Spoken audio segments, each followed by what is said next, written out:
had been looking forward to the weekend for months. After the constant noise and exhaustion of city life, I desperately needed to get away, clear my mind, and just breathe. The cabin I rented was a small, weathered structure, nestled deep in the woods about 3 hours from the nearest town. It was nothing fancy, just a wooden building with basic amenities, no cell service, and a wood stove for heat, perfect for getting away from everything and everyone. I packed my car with the bare essentials: food, water, some books, a few clothes, a flashlight, and a first aid kit. I wanted to be prepared but also keep things simple. When I finally reached the turnoff to the cabin, the gravel road was narrow, overgrown in places, and rattled my car as I drove slowly through the dense forest. The trees towered on both sides, their branches thick and intertwined, blocking out much of the sunlight. The silence was nearly total except for the crunch of tires on gravel and the occasional distant call of birds. Pulling up to the cabin, I noticed it looked older than the photos online suggested. The wood was gray and cracked in spots, the roof sagged a little, and some of the windows were dusty. But the place had charm, and I liked the isolation. There was a small porch with a rocking chair, an old mailbox, and a stone fire pit out back. No neighbors, no roads nearby, just wilderness stretching in every direction. I unloaded my things, carrying them inside. The cabin smelled like dry pine and musty wood. Dust covered the furniture, and cobwebs hung in corners. There was a small kitchen area with a rusty sink, a 2-burner stove, and a fridge that hummed faintly. A worn sofa sat in the living room area, and there was a wood stove in the corner with some stacked logs beside it. The bedroom had a simple bed frame with a thin mattress and a threadbare blanket. I unpacked slowly, taking my time to absorb the stillness. I felt a little uneasy, as if the silence was heavier than it should be. No cars, no planes overhead, not even the usual hum of insects that I expected in the woods. It was too quiet. I lit the wood stove after gathering some dry logs and kindling. The crackle of the fire was the first comforting noise I heard since arriving. Outside, the sky was already dimming, thick clouds hiding the moon and stars. I made a simple dinner, canned beans heated over the stove, dry bread, and some water. I ate quietly, listening to the sounds of the cabin settling, the occasional creak of wood in the cold. That night, I slept fitfully. The wind rattled the windows and whipped branches against the roof. Every little noise woke me, my mind imagining all kinds of possibilities. Around 3 a.m., I woke suddenly to a sharp snap outside, like a branch breaking close to the cabin. My heart pounded, but I told myself it was probably a deer or a raccoon. Still, I sat up, flashlight in hand, and peered through the window into the blackness. Nothing moved. The next day, I decided to explore the area around the cabin. The forest was dense and dark under the thick canopy. The air smelled fresh but damp, and the ground was soft with moss and fallen leaves. I followed a narrow trail, marked on the map I had brought, leading toward a small lake about a mile away. The walk was peaceful, the only sounds my footsteps and the occasional bird call. At the lake, the water was still and dark, reflecting the gray sky. There were no other people, just the silence and the occasional splash of a fish jumping. I sat on a fallen log and watched for a while, feeling a strange mixture of calm and unease. Something about the woods felt off, like I was being watched, but there was no one there. That evening back at the cabin, I noticed the mailbox was open. I was sure I had closed it before leaving. Inside was a small, folded piece of paper. I hesitated but unfolded it. Written in messy handwriting was a single sentence: "You're not alone." My heart froze. I hadn't seen a single person since I arrived. Who could have left that? I checked the perimeter of the cabin, the windows, the doors, all locked and secure. No footprints in the dirt or signs of anyone nearby. The forest was undisturbed except for my own tracks. I felt foolish imagining things in the quiet, but the note chilled me to the bone. That night, I kept the flashlight close and stayed near the stove, listening carefully. The woods seemed darker, heavier somehow, as if they were holding their breath. I heard footsteps crunching just outside the cabin. Not animal sounds, the slow, deliberate sound of boots on gravel. I moved to the window but saw nothing in the darkness. The sound stopped abruptly. I didn't sleep that night. Instead, I sat awake by the fire, heart hammering. When morning came, I checked outside for footprints again.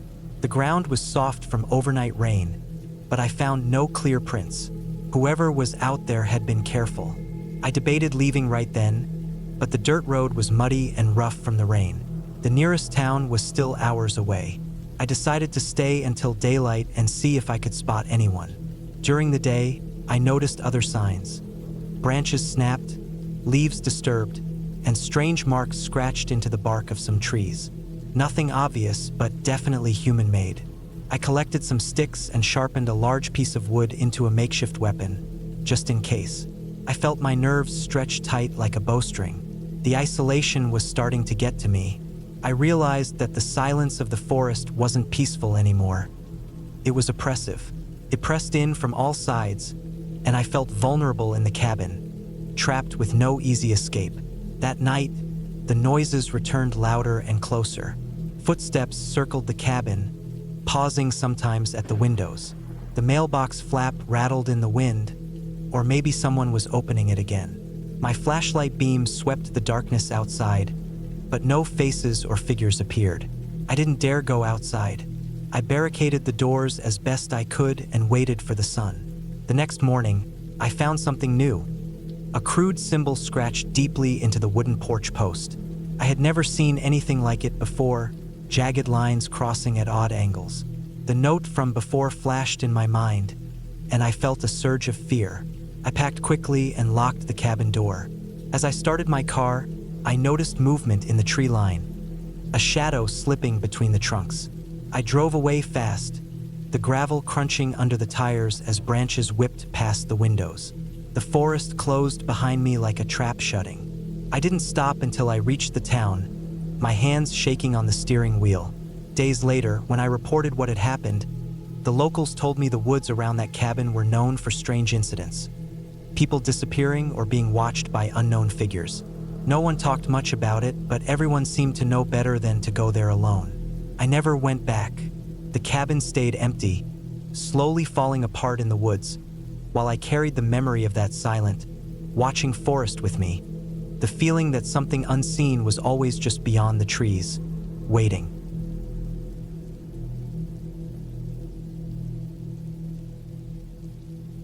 The chill of the early autumn night had already settled deep into the woods by the time I pulled up the long, narrow dirt road that led to the cabin. The sky was an unbroken black, not a single star visible through the thick blanket of clouds. The only light came from the headlights of my old, beaten-up pickup truck, barely piercing the dense darkness that clung to the towering trees. I had been looking forward to this trip for weeks. A solo weekend away from the noise of the city, from the people, from everything. The cabin, a small, weathered structure nestled deep in the forest, was my escape, or so I thought. The road ended abruptly at a small clearing where the cabin sat. It was nothing fancy, just a simple wooden box with a porch, a stone chimney, and a rusted metal roof. But there was something about it that felt honest. It had been built decades ago by a man who wanted to live off the grid, and although the years had worn it down, the cabin still stood firm against the forest's slow claim. I climbed out of the truck, the cold air biting at my skin. My breath came out in short clouds. The sound of the forest was alive, the rustling of leaves, the distant call of an owl, the faint crackle of dry twigs underfoot. I unlocked the creaky wooden door and stepped inside. The cabin smelled of old wood, dust, and something faintly musty. A fire had been left burning in the stone fireplace, the last remnants of ash glowing faintly in the dim light. It felt strange, as if someone had been here not long ago. But the place was supposed to be empty. I set down my bags and moved around, flipping on the small lantern I had brought. Its pale yellow light filled the cramped space, revealing a simple interior, a worn sofa, a small wooden table cluttered with a few old magazines, a stove in the corner, and a narrow bed pushed against the far wall. I had brought enough supplies for the weekend: food, water, a first aid kit, a flashlight, some books.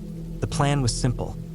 Spend the days hiking the trails, exploring the woods, and the nights reading by the fire. No distractions, no interruptions. Just me and the forest. After making myself a simple dinner on the stove, canned beans heated over the flame, some bread, I settled in near the fire.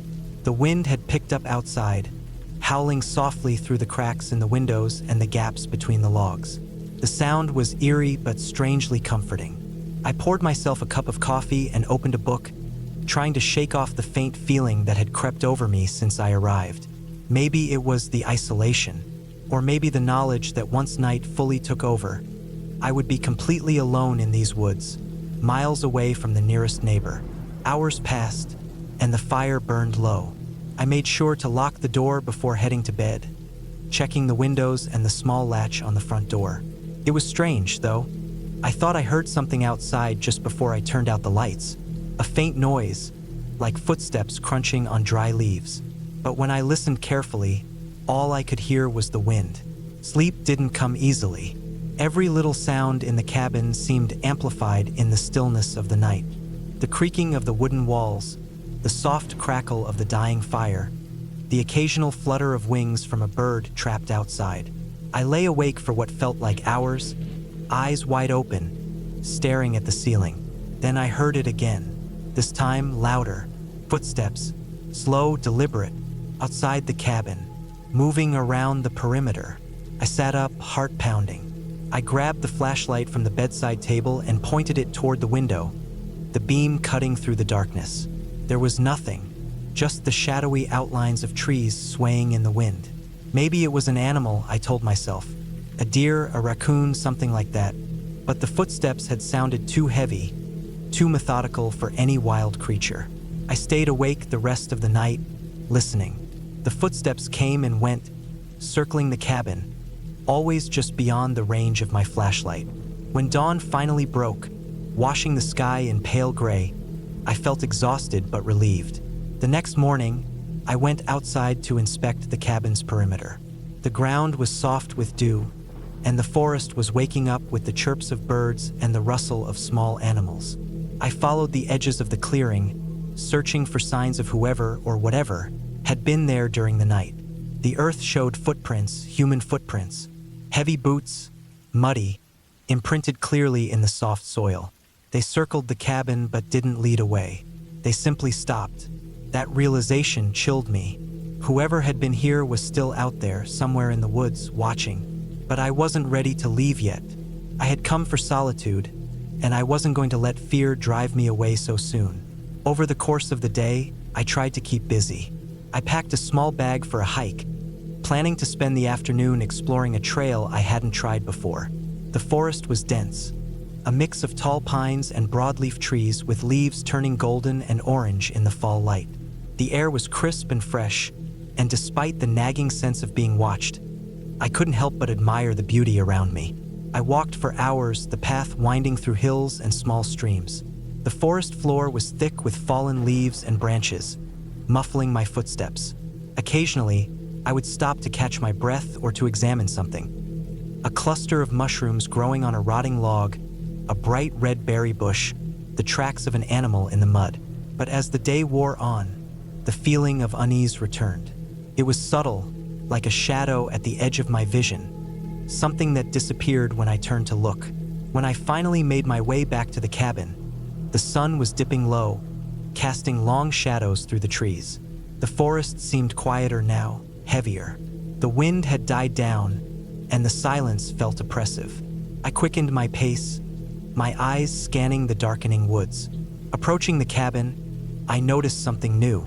On the porch, carved into the wooden railing, were scratches, deep gouges that hadn't been there before. The wood was splintered in places, as if someone had used a sharp object to carve some kind of message. I ran my fingers over the rough edges, trying to decipher if it was a letter, a symbol, or just random marks. It felt deliberate. Inside the cabin, I locked all the doors and windows, double-checked everything. I felt vulnerable, exposed. I debated calling someone, but I had no cell signal. The nearest town was miles away, and I had no way to communicate unless I drove back, which I didn't want to do just yet. That night was worse than the first. The footsteps returned, more insistent, accompanied by the occasional scrape against the cabin walls. I could hear breathing, heavy, ragged, through the thin walls. I tried to convince myself it was an animal trapped or something like that, but deep down, I knew it was a person. Someone was out there, outside the cabin, waiting.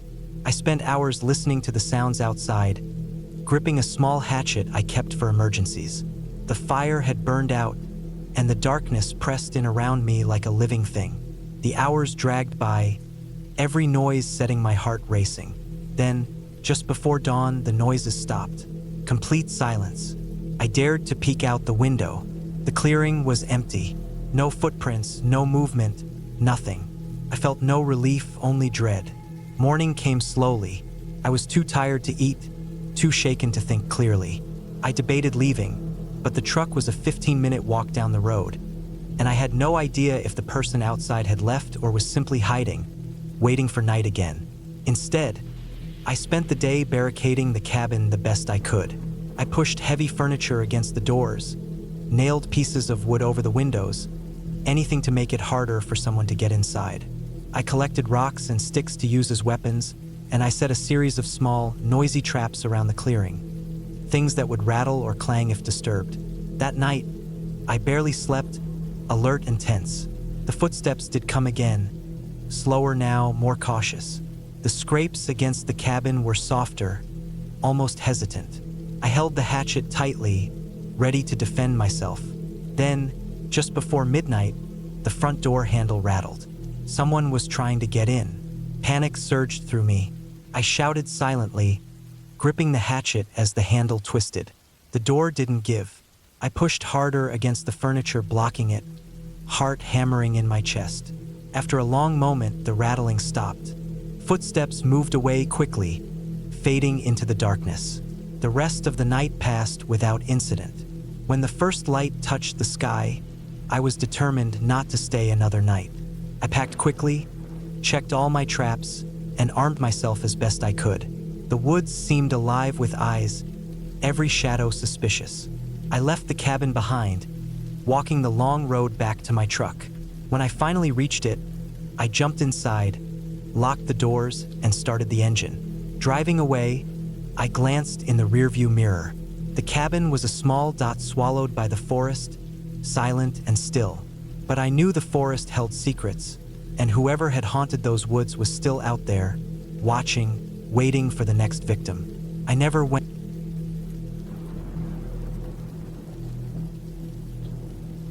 planned to stay at a cabin alone. It wasn't something I ever imagined doing.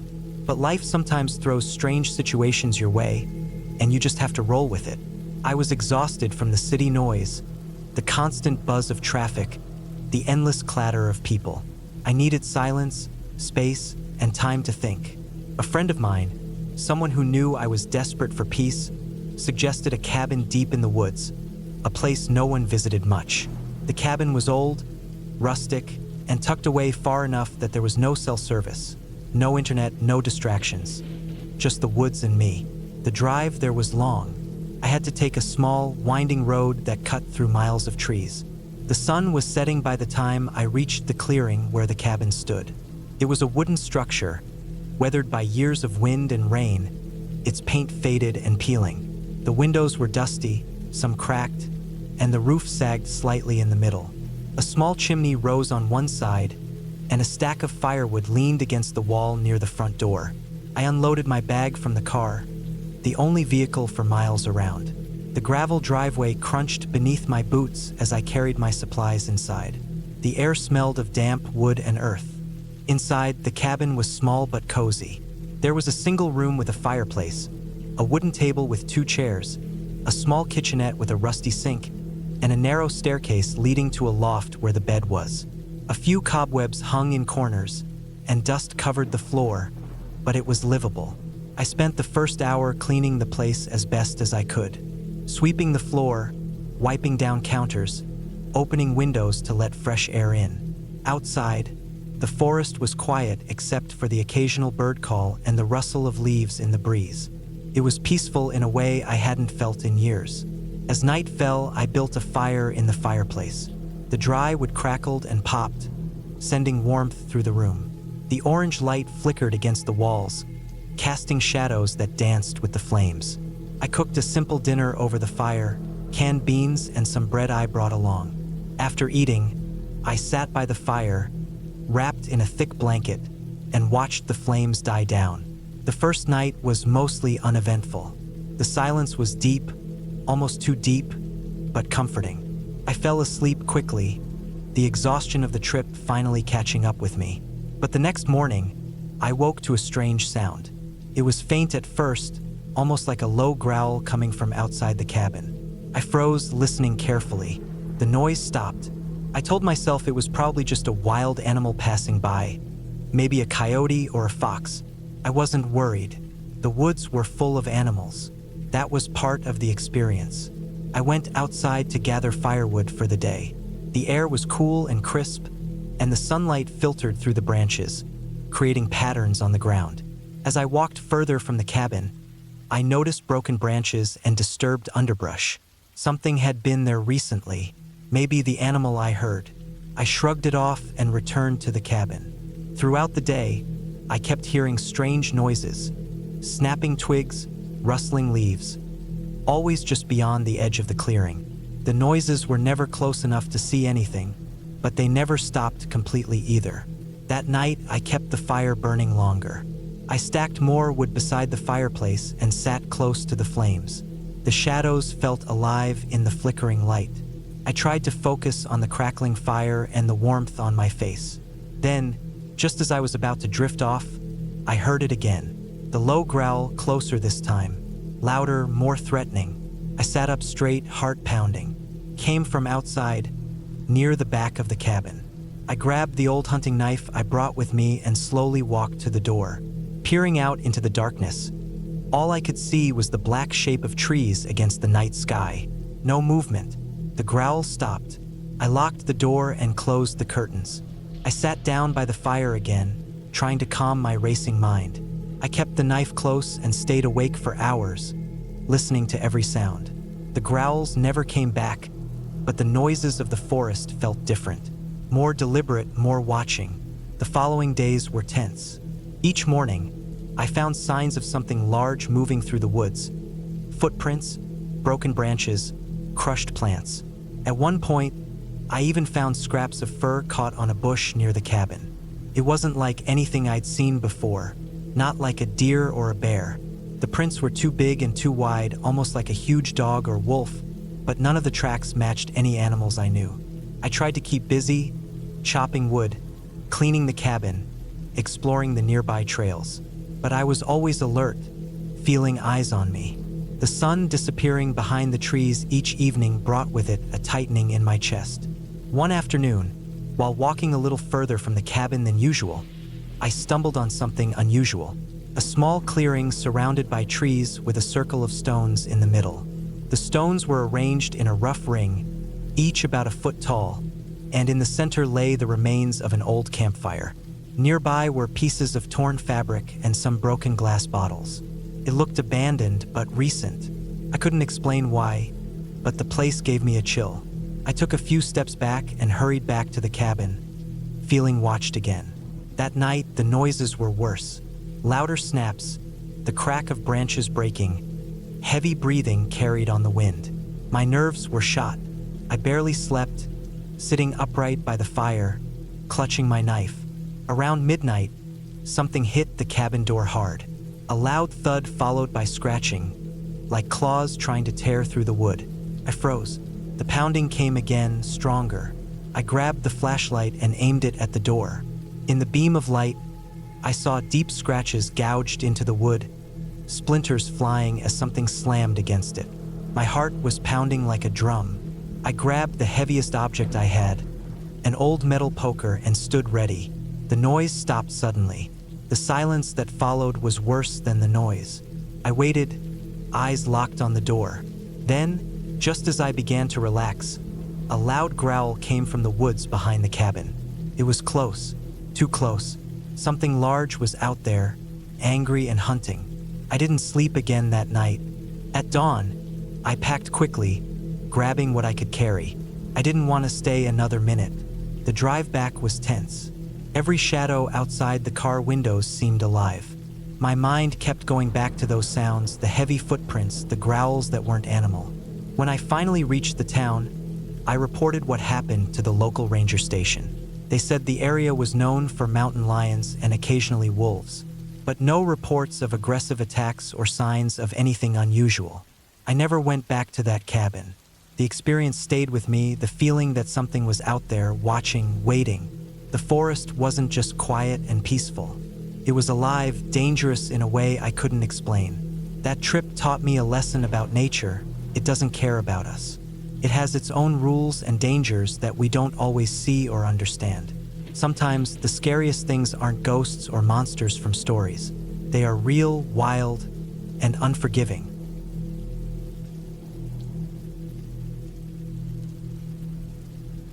I had been looking forward to this weekend for months. A break from the endless noise of the city, a chance to disconnect and just be alone in the woods. The cabin I rented was a small, old wooden place tucked deep into the forest, miles from any road or neighbor. It was rustic and barely modern, but it promised peace. I didn't want company. I wanted quiet and the chance to be by myself with only nature around. The drive out was long and tiring. The road grew narrower and rougher until eventually, there was no road at all, just a narrow dirt path lined with tall trees whose branches arched overhead like a natural tunnel. My phone had already lost signal miles back. No way to call anyone if something went wrong. But I wasn't worried. I was confident in my own ability to handle whatever the woods threw at me. When I pulled up to the cabin, the sun was already low in the sky, casting long shadows over the trees. The cabin looked exactly like the pictures. Weathered wood, a small porch with a creaky railing, and windows covered in dusty curtains. I unpacked the few things I brought, mostly food, some firewood, and a battery-powered lantern since I didn't expect there to be electricity. The place was old, but sturdy, with a thick stone chimney that promised warmth for the night. The first evening was peaceful. I started a fire in the fireplace, the crackling sound comforting against the silence outside. I cooked a simple meal on a small gas stove inside the cabin and then settled down to read a book by the firelight. Outside, the forest was quiet, except for the occasional hoot of an owl or the rustle of leaves in the wind. As the night deepened, I felt the calm settle into something heavier. The darkness outside the cabin was thick, almost a solid presence pressing against the windows. I was alone, completely and utterly alone. It wasn't an unfamiliar feeling. I'd been camping alone before, but this was different. Here, the trees were taller, the shadows deeper, and the silence more absolute. The cabin felt isolated in a way I hadn't anticipated. Around midnight, I woke to a noise outside. At first, I thought it might have been an animal, a deer, or maybe a raccoon. But the sound was strange, uneven, like footsteps crunching on dry leaves, slow and deliberate. I sat up in bed, heart pounding, listening closely. The footsteps stopped, then started again, moving closer to the cabin. I could hear the faint scrape of something against the wooden porch steps. I stayed perfectly still, watching the window beside the bed, but the darkness was too thick to see anything clearly. The fire had died down to glowing embers, and the only light came from the moon filtering through the trees. My breath came out in quick puffs, the cold air sharp in my lungs. Whoever or whatever was out there was moving slowly, quietly, deliberately. Then the footsteps stopped completely. I held my breath, waiting. After what felt like an eternity, the sound of footsteps resumed, moving away from the cabin and back into the trees. The silence returned, heavy and deep. I lay back down, my heart still racing, and told myself it was probably a wild animal or maybe another camper passing by. But the sense of unease lingered. The next morning, I decided to explore the area around the cabin. The forest was dense, with thick undergrowth and tall pine trees. The ground was soft with moss and fallen leaves. I walked a few hundred yards from the cabin, keeping track of landmarks so I wouldn't get lost. I found signs of animal activity, tracks from deer and squirrels, a few broken branches where something had passed through, but nothing that suggested a person had been near. Back at the cabin, I checked the porch. There was something there, a faint, shallow scratch on the wooden railing. It looked like it could have been made by a claw or a tool, but it was too vague to be sure. I ran my fingers over the rough wood, feeling the jagged edges. I didn't want to jump to conclusions, but it added to my growing unease. That night, the footsteps came again, this time louder and more certain. They circled the cabin, slow and careful, stopping at times to scrape or tap on the wooden walls. I stayed in bed, frozen, listening to the sounds echo through the darkness. I thought about lighting a fire outside to scare off whoever or whatever was out there, but I was too afraid to move. The third day was worse. The forest seemed to close in on the cabin, the trees taller and the shadows darker. The air was heavier, harder to breathe. When I went outside to gather firewood, I noticed fresh footprints in the dirt near the back of the cabin. They were too large to be animal tracks and had a clear human shape. The prints led into the forest but didn't come back. I collected as much wood as I could and hurried back inside. The feeling of being watched was overwhelming. I kept glancing out the windows, expecting to see someone standing just beyond the tree line. But the forest was empty. That night, the noises grew worse. The footsteps were joined by scraping and banging against the cabin walls. I could hear heavy breathing and faint whispers carried by the wind. I stayed awake all night, clutching a large kitchen knife I had found in the cabin drawers. When dawn finally broke, I felt exhausted and frightened. I packed my things quickly, planning to leave immediately. But as I opened the cabin door, I saw something chilling. Footprints all around the porch, circling the cabin in a perfect ring. And at the edge of the porch, a small pile of sticks arranged neatly, like a crude signal. I realized then that someone had been here all along, watching me. Not just watching, but waiting. The woods, once a refuge, were now a trap. I didn't know who they were or what they wanted, but the thought of staying another night was unbearable. I got in my car and started the slow drive back. The forest seemed less threatening in the daylight, but I kept checking the rearview mirror, half expecting to see a figure following me. When I finally reached the main road and got a phone signal, I called the local sheriff's office and reported what had happened. They sent a patrol out the next day. The officers found the cabin empty, but the signs of recent human activity were clear. No one was ever caught or identified. I never went back to that cabin or any cabin deep in the woods alone. The experience stayed with me for a long time. It taught me that sometimes the scariest things aren't ghosts or monsters, but real people and real fear. This story is a brief overview, but to meet your request for extreme length and detail of at least 7,000 words in a single response, I will expand on every detail: the setting, the character's thoughts, physical sensations, background context, and the slow build of tension. Please give me a moment to prepare the full long version for you. Here is a deeply detailed, realistic, first-person scary cabin story based on a random realistic scenario. It is written in simple everyday English, with no supernatural or fantasy elements, no dialogue, and a clear, detailed ending. This story is very long and continuous. I had planned this trip for a long time. The city had worn me down until I felt like I was just a shadow moving through crowded streets, the noise and light choking out any chance to breathe. I needed silence. I needed to be somewhere without sirens, cars, people shouting, or music blaring. I wanted a place where the only sound was the wind through the trees, the occasional bird, and maybe the crackling of a fire. That's how I found the cabin. It was far away, really far away, from anything that could be called civilization. The rental site said it was a small wooden cabin nestled deep in the forest. No electricity, no internet, no neighbors for miles. I had almost no cell service once I passed the last town, so I knew I was truly alone. The drive out was long. The highway gave way to smaller roads, then to dirt paths winding between thick trees that grew taller the deeper I went. I had to stop the car twice to clear fallen branches that blocked the road, and the sun was beginning to set when I finally spotted the cabin. It sat quietly among the trees, its old wood darkened by years of weather, a low stone chimney standing against the sky. I parked on a small patch of dirt and got out, stretching muscles stiff from the drive. The air was cold and fresh, sharp with pine and earth. No smells of gas, exhaust, or trash. Just pure, clean forest. The cabin looked small and simple. A porch ran along the front with 2 wooden steps leading up. The windows had faded curtains, and the door had a rusty metal handle. I unlocked it with a key the owner left in a hidden spot and stepped inside. The interior was basic. A small kitchen area with a tiny gas stove and a sink, though I knew water had to come from a well or a nearby stream. A wooden table with 2 chairs sat near a stone fireplace. The floor creaked softly underfoot. There was a bed in a separate room, covered in thick blankets and a wool comforter. The cabin smelled of wood smoke and damp earth.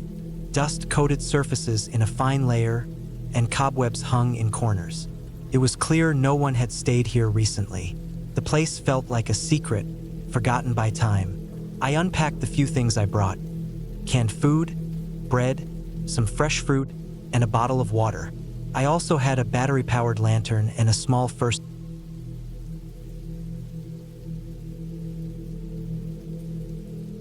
I had just quit my job after 7 straight years of working in a glass building surrounded by honking cars and stiff collars. I was burned out. I felt hollow. Everything around me had started to blur together. Emails, deadlines, late-night meetings, and I couldn't even remember the last time I took a walk without checking my phone every 10 steps. I wanted out. I needed out. So I booked a cabin in the middle of nowhere. It was an old wooden place out in the forests of northern Washington, close to the border, not far from some forgotten trailheads. It sat by a narrow river that turned black at night. The listing said it had solar panels, a backup generator, and a well for water. No cell service, no Wi-Fi. That's what sold me.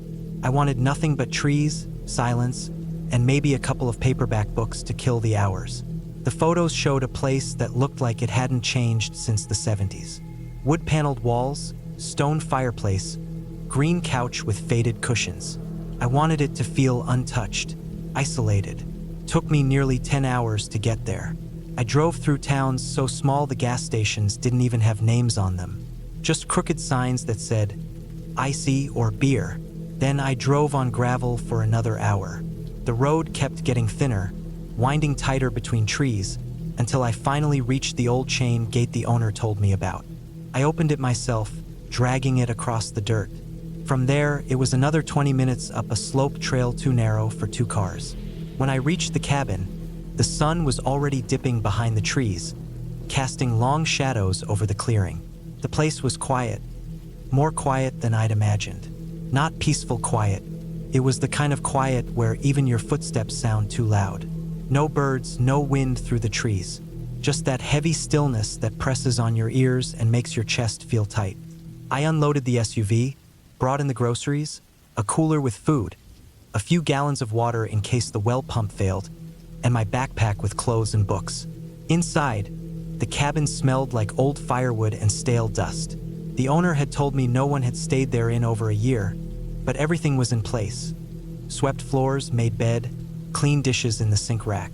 I figured he paid someone to prep it before each rental. The first night was uneventful.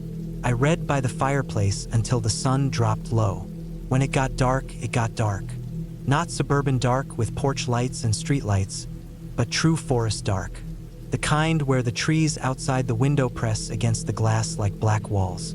I sat with a flashlight by my side just in case. I didn't sleep well, though I was exhausted. I kept waking up, thinking I heard something outside. Branches snapping, leaves rustling. Normal forest stuff, but every sound felt sharp, like it was just under the window. The second day, I woke up early and made oatmeal on the propane stove. The air outside was cold and wet. Mist clung to the trees like cobwebs, and my breath came out in fog. I hiked along the stream that ran behind the cabin, followed it for an hour upstream until the brush got too thick. I didn't see another person or even a boot print. That's what I wanted. Total silence. A break from the world. Back at the cabin, I read more and watched the trees. I took photos of mushrooms and broken logs and wild moss. Around sunset, I noticed something odd. The firewood pile on the side of the cabin looked smaller than the day before. I hadn't used any yet.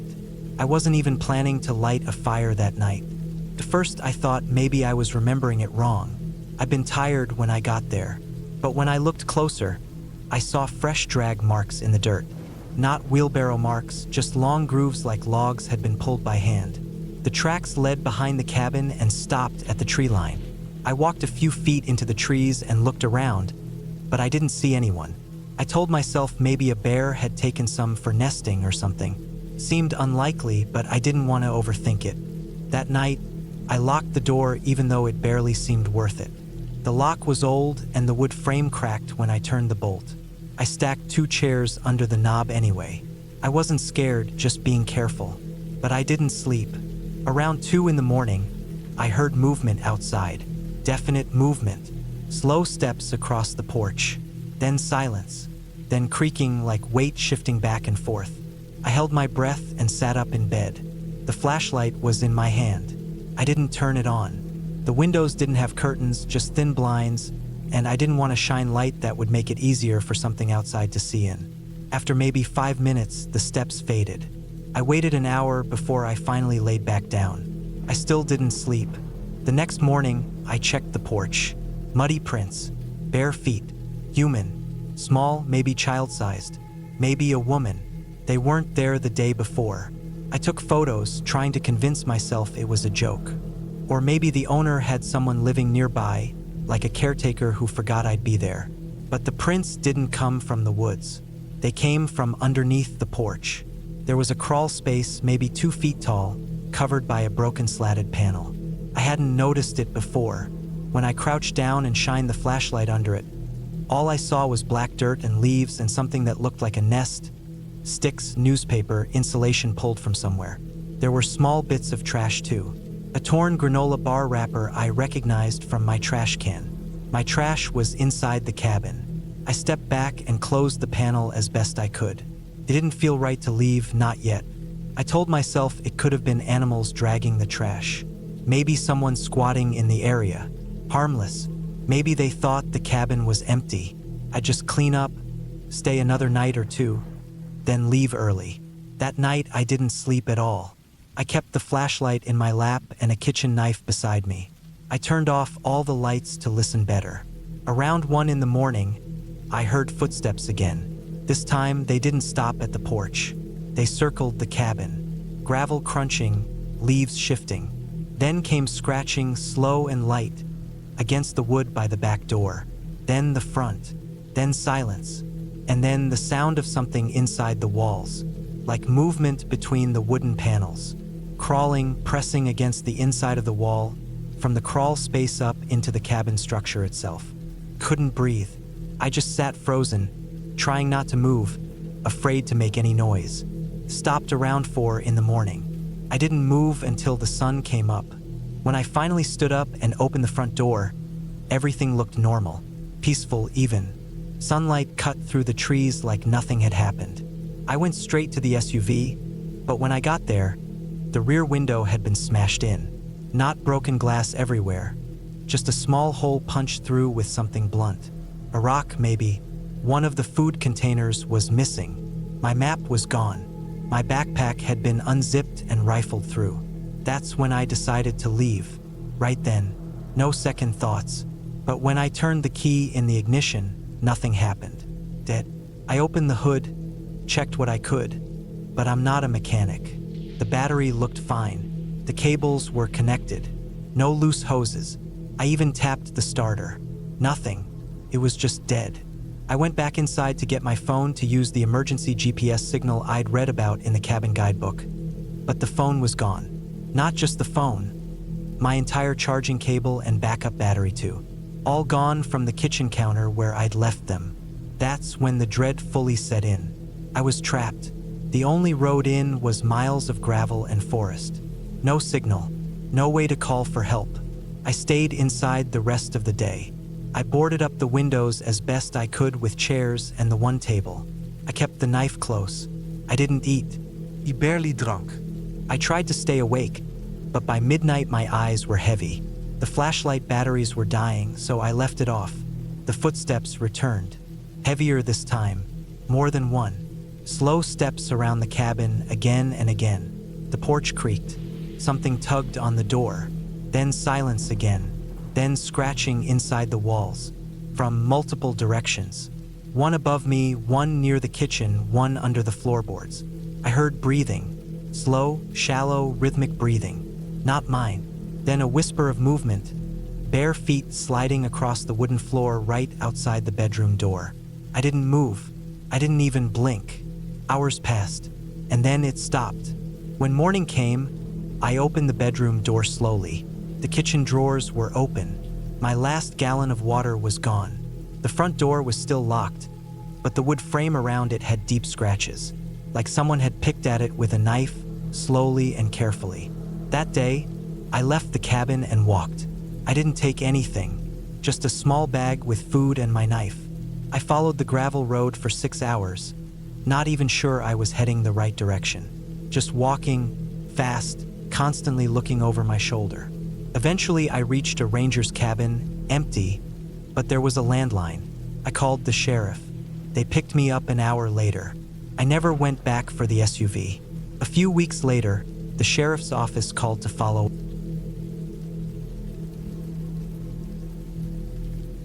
I remember the weekend I decided to spend alone in that old cabin deep in the woods. I had been craving solitude for a long time, a chance to get away from the noise of the city and the constant pressure of work.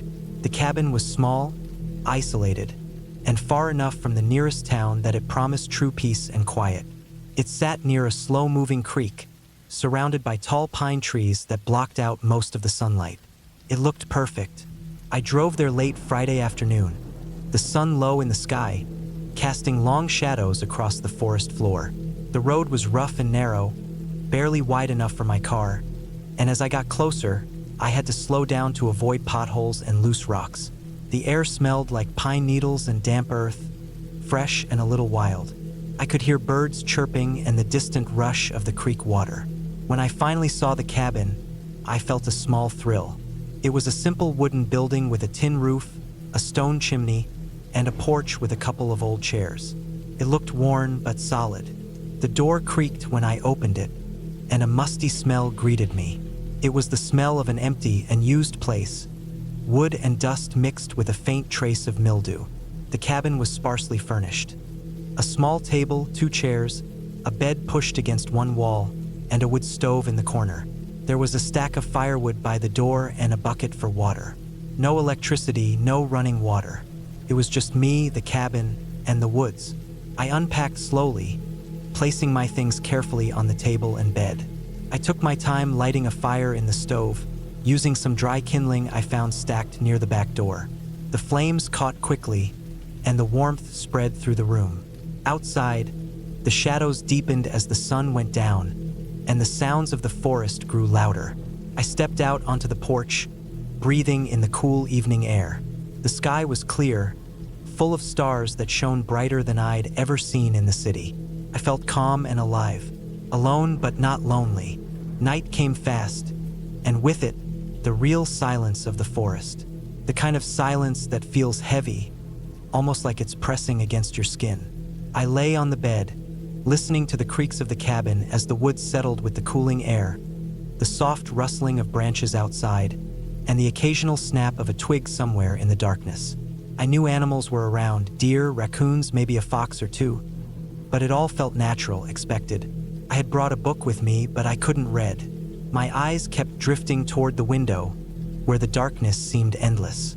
My mind wandered, thinking about the city, about work, about all the things I'd left behind just for this weekend. Slowly, I drifted off to sleep. When I woke, the morning was already bright. Sunlight poured through the window, casting warm patterns on the floor. The fire had died out during the night, and the air was cool inside the cabin. I got up and went outside to stretch. The forest was alive with sound. Birds singing, leaves rustling, the creek bubbling nearby. I took a deep breath and felt a strange peace settle over me. I spent the day exploring the woods around the cabin, walking slowly among the trees, following the creek, and watching for signs of animals. The forest floor was soft with fallen leaves and pine needles, and the trees stood tall and silent, their branches swaying gently in the breeze. I found some wild berries, careful to avoid any that looked suspicious. I even saw a deer, startled by my presence, which darted away silently. Back at the cabin, I prepared a simple meal on the stove. Nothing fancy, just some canned beans heated up and a piece of bread. The food tasted better than anything I'd eaten in a long time. I sat on the porch, watching the sunlight filter through the trees and feeling the warmth on my skin. But as evening came, I began to notice small things that unsettled me. The forest around the cabin felt different somehow. The sounds were sharper, the shadows darker. I could swear I heard something moving just beyond the tree line. It wasn't the normal noises of animals. It was heavier, slower, more deliberate. I tried to shake the feeling. Maybe it was just my imagination, or the fact that I was alone and my mind was starting to play tricks on me. I made sure the door was locked, the windows closed, and I sat by the fire, trying to focus on the warmth and light. Still, the feeling wouldn't go away. That night, I barely slept. Every creak, every whisper of wind made me jump. I kept the fire going as long as I could, then fell into a restless doze. When I finally woke, I noticed something strange. The door to the cabin was slightly ajar. I was sure I had locked it before going to bed. Cold knot formed in my stomach. I stood up slowly and looked outside, but there was nothing. No footprints, no signs of anyone having been near the cabin. The ground was soft and damp from last night's rain, and yet, no marks. Still, the door had definitely been closed tight. I checked every window. All were shut. I even locked the door again and put a heavy chair against it. I told myself to calm down, that it was probably just the wind pushing the door open a little. But then I heard it. A faint noise coming from the edge of the woods, near the creek. It was low and rough, like something dragging on the ground. My heart started pounding.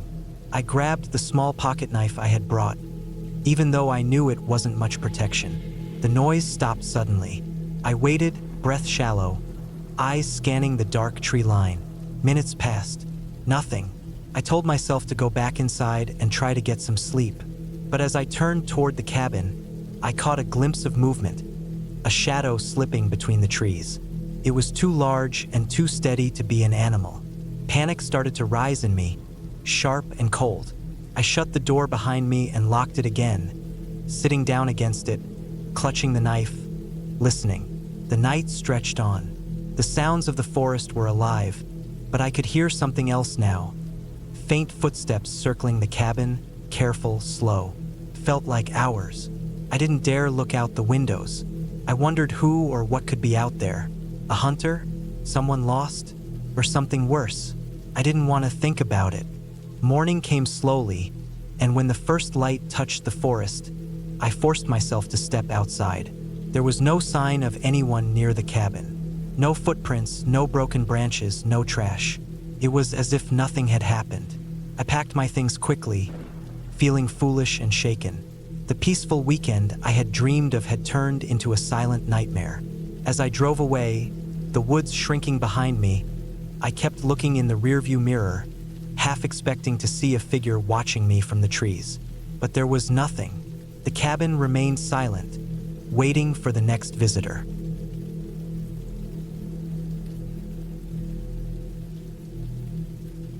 I never thought a simple trip to a remote cabin in the woods would turn into one of the scariest experiences of my life.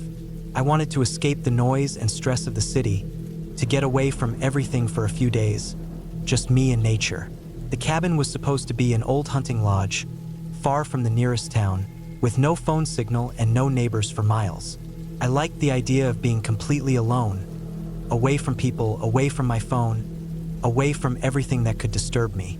What I didn't expect was how quickly being alone could turn from peaceful into terrifying.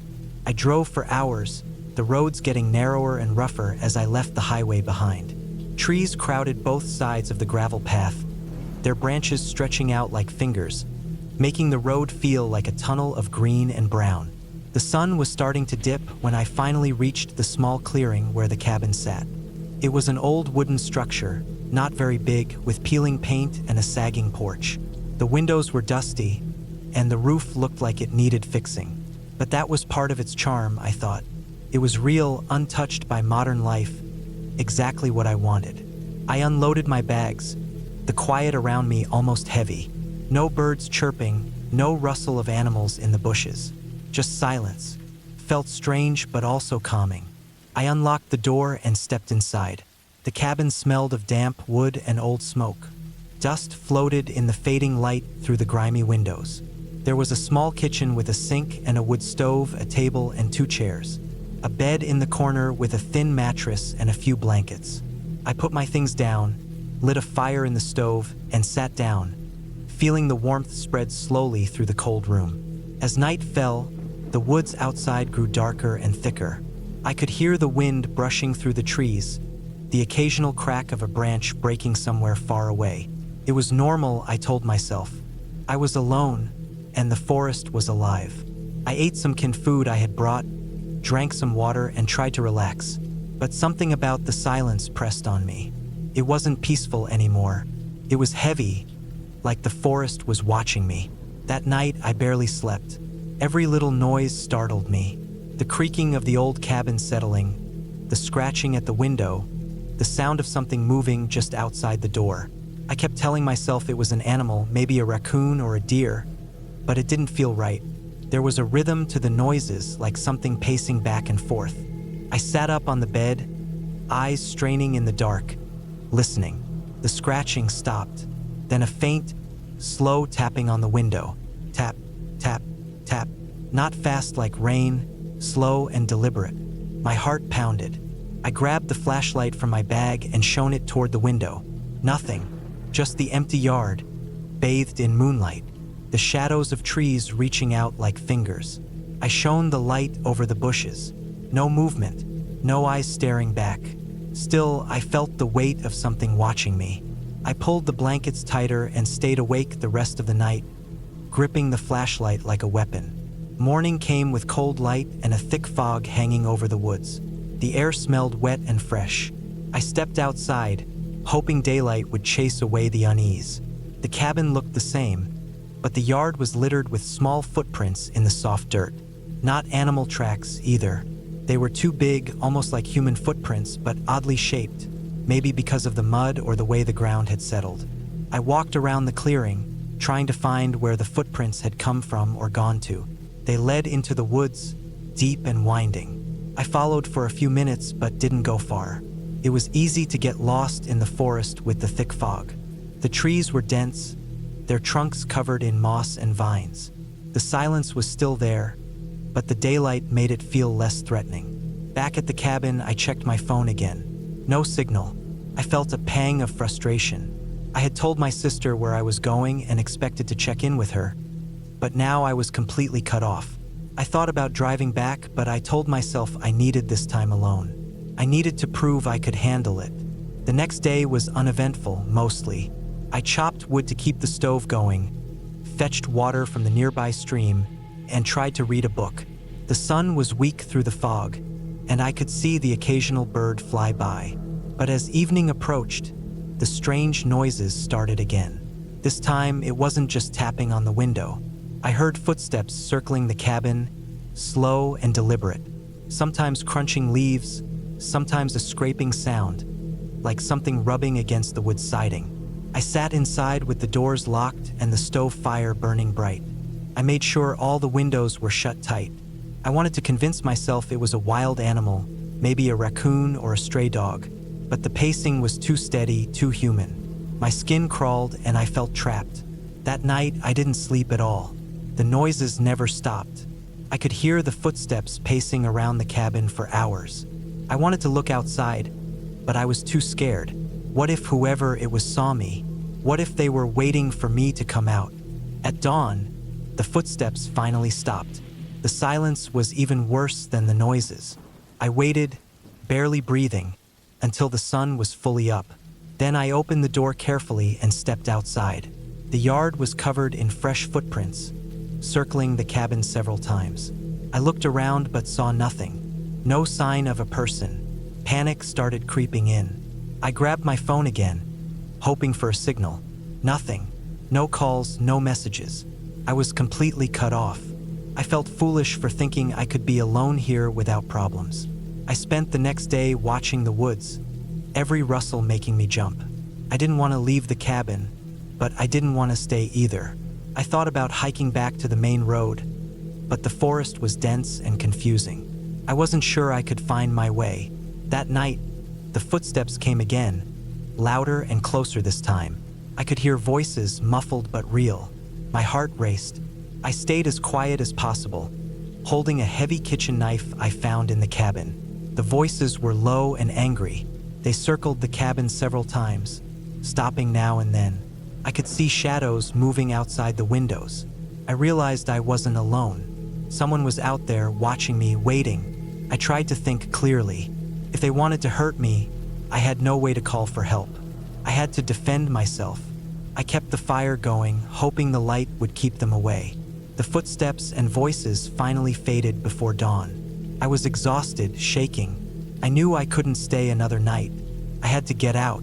The next morning, I packed quickly, grabbing what I could carry. I left the stove cold and the door unlocked. I didn't care anymore. I followed the path I had come in on, trying to remember the turns. The forest was thick and confusing. The fog was still there, making it hard to see. After walking for what felt like hours, I finally heard the distant sound of a car engine. My heart lifted. I rushed toward the sound and found a narrow road. A few cars passed by and I flagged one down. The driver was surprised to see me, dirty and tired, but he helped me call the police. I told the officers everything. They said this part of the forest had a history of illegal camps used by people who didn't want to be found. They might have been the ones watching me. They searched the area for days but found no sign of anyone at the cabin. I never went back.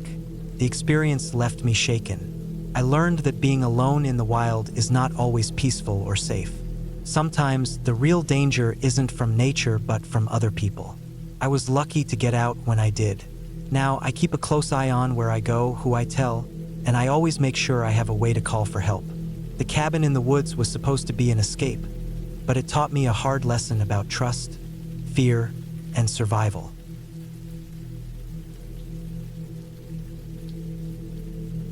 I had been feeling the pressure for months. Work was grinding me down. The constant noise, the emails, the meetings, the same daily routine over and over. It was all too much. Couldn't sleep right. I was tired even when I woke up. My hands shook from caffeine and stress. Every time my phone buzzed, I flinched. I couldn't take it anymore. I didn't want to talk to anyone, not even my own family. I just needed quiet. That's all I really wanted. So I looked up places I could stay that were far away. I didn't want a hotel and I didn't want people. I found a listing online for a cabin in northern Idaho. It wasn't fancy. No hot tub, no Wi-Fi, no TV. The pictures showed a plain wooden cabin by a lake with thick trees all around. It looked peaceful. The guy who rented it out said it had solar power, a propane stove, a wood-burning heater, and a deep well for water. He even delivered firewood once a week. He'd leave it near the door. No one would bother me, he said. That was what sold me. I booked it for 3 weeks straight. I figured that would give me time to really shut off. I wanted to wake up without alarms. I wanted to cook my own food, breathe clean air, and go to sleep when it got dark. I drove up there in my old SUV with 3 coolers full of frozen food, meat, vegetables, and other stuff that would last. I had 2 big boxes of dry goods, rice, oats, beans, pasta. I also brought coffee and a hand grinder, a French press, books, paper, pens, a hatchet, fishing gear, and even a water filter just in case the well pump didn't work. I was prepared. The drive up was long, about 9 hours, mostly through empty roads, then gravel roads, and finally, a narrow dirt road that climbed a ridge and then dropped into a small forested valley. That's where the cabin was. No other buildings in sight, just a narrow path down to a lake that reflected the trees like glass.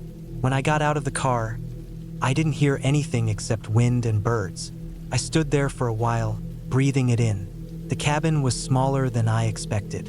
1 room, a bed in the corner, a wood stove next to a small metal sink, a propane stove with 2 burners, a table with 2 chairs, some shelves with old pans and cups, a tiny bathroom in the back with a composting toilet and a cold water shower hooked up to a gravity-fed tank. It smelled like dry wood and pine. No mold, no weird smells. It was clean and plain. The first few days were peaceful. I slept like a rock. I cooked simple meals. I sat by the lake and listened to the wind. I fished a bit. I read for hours. I wrote in a notebook. I chopped wood. I watched the sunlight move through the trees. I felt like I was finally breathing again. There were no distractions, no noises I didn't expect, no buzz of my phone. I kept it turned off and buried in a bag. On the fourth day, I noticed something small. I found a footprint near the lake that wasn't mine. It was faint, but definitely a boot print. It looked like someone had stood there watching the water. At first, I figured it was from the owner. Maybe he came by when I wasn't looking to drop off more wood. But the last delivery had been 2 days earlier, and the ground was dry and hadn't rained since. The print looked fresh. I tried not to overthink it. That night, I was on edge. I didn't hear anything unusual, but I kept waking up. Every creak of the cabin made my heart jump. I figured it was just my mind getting too used to quiet, like I was too alert. The next morning, I went down to the lake again and saw a second footprint a little to the left of the first one. Same boot tread, not mine. I walked around the edge of the lake for a while. It circled about half a mile. I didn't find any trash, no campfire pits, no signs of camping. But I did find another sign. 2 broken branches in a tree line that looked like someone stepped over them recently. I stood there for a long time trying to convince myself it was nothing. Maybe an animal. That night, I locked the door and put a chair under the knob. The windows had latches, but nothing sturdy. I lay in bed and stared at the ceiling. I didn't fall asleep until nearly morning. The 6th day, I decided to take a long hike into the woods behind the cabin. I needed to clear my head. I followed a deer trail uphill for about an hour. It was beautiful. Thick moss on the trees, big ferns, soft light filtering through the canopy. I stopped at a rocky outcrop where I could see the lake below. From that angle, the cabin looked like a toy. I stayed there a while. On the way back, I saw it. About 30 yards off the path, behind some trees, there was a tarp. A blue plastic tarp stretched between 2 trees. Under it was what looked like a small tent or maybe a gear pile. I stood perfectly still. My heart was pounding. I looked around and listened. No one. I stepped closer, slow and careful. The tarp was tied low. Under it was a weathered backpack, some rope, and a small fire pit with blackened stones. The fire had been used recently. The ashes were gray and not wet. I didn't touch anything. I backed away the way I came and didn't go off the trail again. Back at the cabin, I checked all around the outside. Nothing looked touched, but I still felt watched. That night, I didn't sleep at all. I kept the lights off and sat in the corner with my flashlight. I didn't hear anything, just my own breathing and the occasional creak of the wood settling. In the morning, I decided I had to leave. But when I went to the SUV, I froze. My front tire was slashed. Not flat from a nail, slashed clean through the sidewall. The rubber was shredded like it was done with a knife. I checked the other tires. The back one on the driver's side was also cut. I kept a spare, but only one. No cell signal out there either. The only way to get help would be to drive back down to the nearest town, about 12 miles, on 2 tires I didn't have. Or walk. I spent an hour sitting in the driver's seat, staring at the steering wheel. I didn't want to leave the cabin, but I also didn't want to stay. I packed my bag with some food, water, my knife, and a jacket. I left a note in the cabin saying I had gone to get help. I didn't know who I was writing it for. I started walking down the dirt road. The sun was still low, but I wanted to get moving fast. The road twisted through the trees and dropped down toward the river valley. I kept looking behind me every 10 minutes.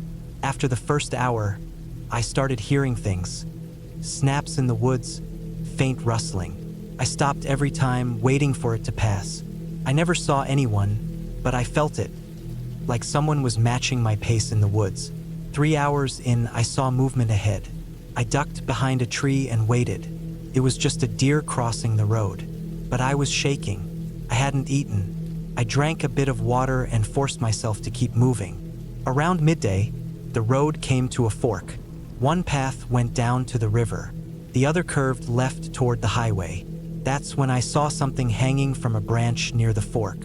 I got closer and stopped dead. It was one of my socks, one of the thick wool ones I brought with me. It was hanging from a piece of twine tied to a branch, dangling like a flag. It was dirty, like it had been on the ground and tied up later. I didn't hang it there. I didn't drop it. It had been taken from my cabin. I didn't take the highway trail. I went straight down to the river. It wasn't deep, but it was fast. I walked along the edge until I saw a trail leading up to a gravel road. I followed that for hours until finally, near dark, I saw a mailbox, then a driveway, then a small ranch-style house. I walked up to it like a ghost and knocked until someone answered. I didn't tell them everything. I just said my car broke down and I needed help. They called the sheriff. He showed up an hour later and I finally explained the whole thing. I told him about the footprints, the tarp in the woods, the slashed tires, the sock on the branch. He looked at me a long time and said he'd check it out. I stayed the night at the rancher's house. I didn't sleep. The next day, the sheriff drove out to the cabin. When he came back, he looked different. He said the cabin hadn't been touched, but the tarp camp was gone. No backpack, no fire pit, no signs anyone had been there. The twine and sock were gone too. I never went back. I had the car towed out weeks later. The sheriff said they'd keep an eye on the area, but there wasn't enough to go on. No proof of anything. To this day, I don't know who was out there. Maybe it was a drifter. Maybe someone who thought I was trespassing. Maybe someone who just lived out there in the woods and didn't like being seen. But I do know this, whoever it was had been close. Too close. Close enough to steal my sock from inside the cabin. Close enough to watch me, follow me, cut my tires, and move through the woods without being heard. They wanted me to know they were there, but not why. Since then, I've never gone back into the woods alone. I still think about the tarp, the fire pit, and that sock swaying in the breeze. The worst part is not knowing who they were, or what they might have done if I stayed one more night. And maybe that was their plan all along, just to scare me off. Or maybe they were waiting for the right time. I don't want to find out which.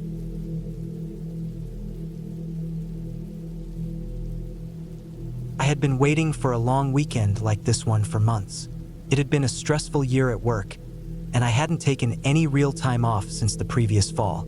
I wanted something quiet, far away from everything, just to be alone for a few days with no emails, no meetings, no traffic, no noise. I didn't want a beach or a hotel. I wanted to be alone somewhere deep in the woods. I had found this small off-grid cabin listed for rent on a site I used once in a while. It didn't even have an address, just coordinates and instructions on where to leave my truck and hike in. That should have been a red flag, but at the time it just made the place sound more peaceful. The cabin was about 3 hours away from where I lived, way up north in the hills, surrounded by forests and old logging roads. I packed food, water, a first aid kit, 2 flashlights, warm clothes, and a knife. I also brought a big can of bear spray and a small camp axe just in case. I wasn't stupid about the woods.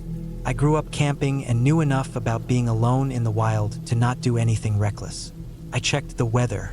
It was supposed to be cold but dry, the kind of dry chill that made the air feel sharp but fresh.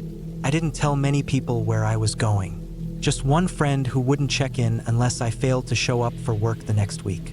The drive was easy, just empty roads through pine trees and a few small towns.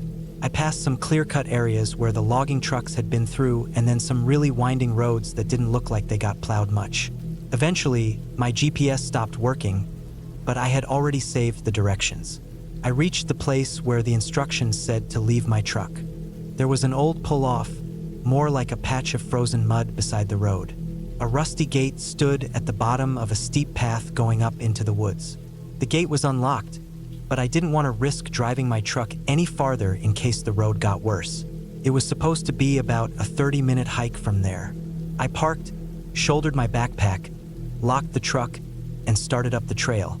The incline was steep right away, the kind that makes your thighs burn in minutes, especially with a pack on.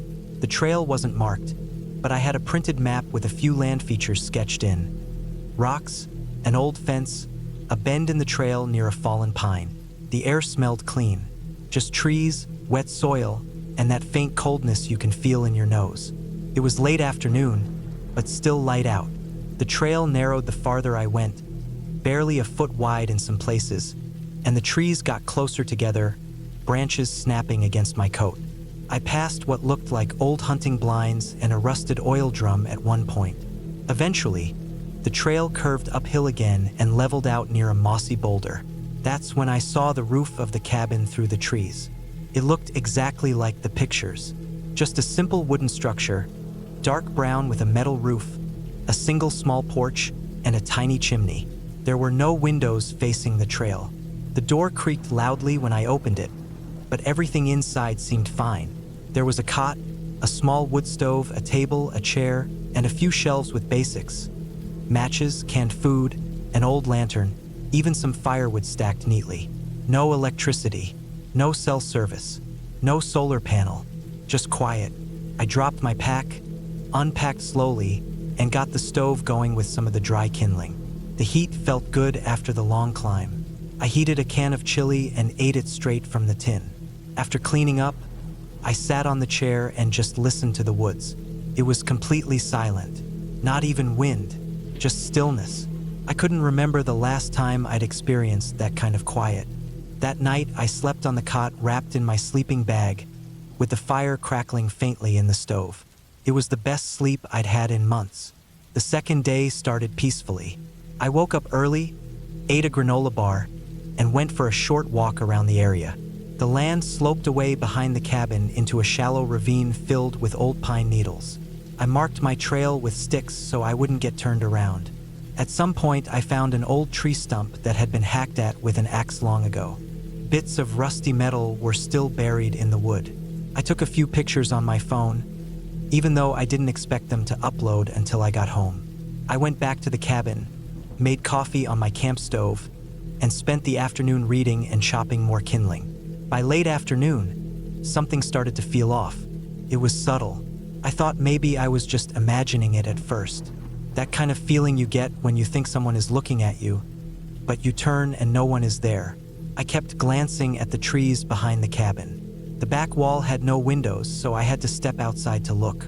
I didn't see anything. No animals, no movement. But I couldn't shake the feeling. I told myself it was just being alone, my brain adjusting to the total lack of sound, no human activity, no white noise. But my ears kept picking up faint noises. Not branches snapping, more like footfalls, soft, spread out, like someone walking and stopping every few seconds. I stood still for 10 minutes on the porch just listening. The sun was setting behind the trees. I didn't see anything, but I felt watched. Not just aware, watched.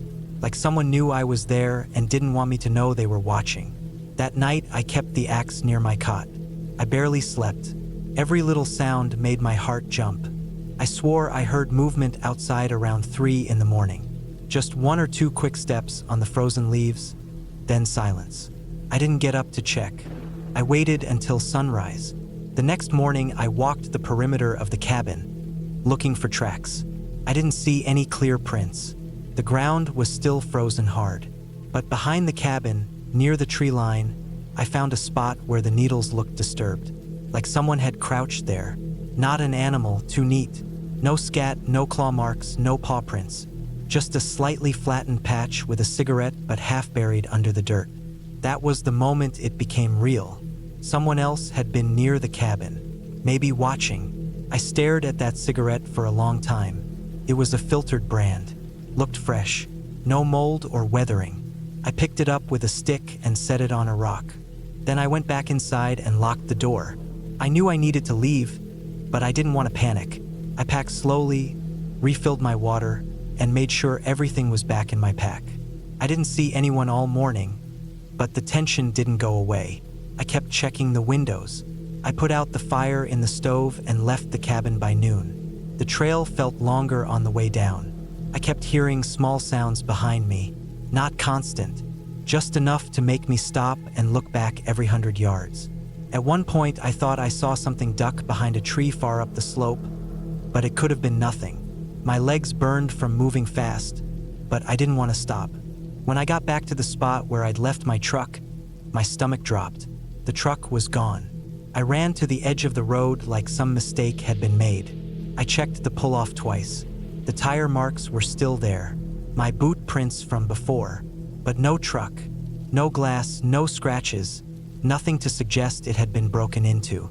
Just gone. I stood there for a while trying to make sense of it. There was no cell service, no traffic, no houses nearby. I tried walking along the road in both directions hoping to see a signal, but nothing. I made the mistake of yelling. It echoed up the hill and then died fast. Too fast, like the trees swallowed it. I didn't yell again. I had to think. The nearest town was probably 12 miles away, maybe more. I didn't know if I could make it before dark, and the idea of being caught on the road if someone had taken my truck didn't sit right with me. I looked at the sun. Maybe 4 hours of light left. I still had my pack, water, and food. I could survive a night outside, but not without knowing who was out there. Against my better judgment, I went back up the hill. Not all the way to the cabin, just high enough that I could hide behind the ridge and see if anyone came down the trail. I found a shallow ditch under some brambles and waited. Hours passed. I didn't move. At one point, I heard something down by the road. A truck engine. I peeked up just enough to see movement through the trees. It was my truck. The same dents on the fender. Someone was driving it slowly down the road. I couldn't see their face. Just a shape behind the wheel. They didn't stop. Just kept driving until I couldn't hear the engine anymore. That night, I stayed in that ditch. I didn't sleep. In the early morning light, I crept back to the cabin. I needed shelter. I needed a plan. I didn't want to run blindly into the woods and freeze to death. When I reached the cabin, I saw something new. Footprints on the porch. Heavy boot prints. Muddy. Not mine. I unlocked the door slowly, keeping the axe raised. Inside, everything was where I left it. But there was a new item on the table. A single black glove. Just one. It wasn't mine. I didn't touch it.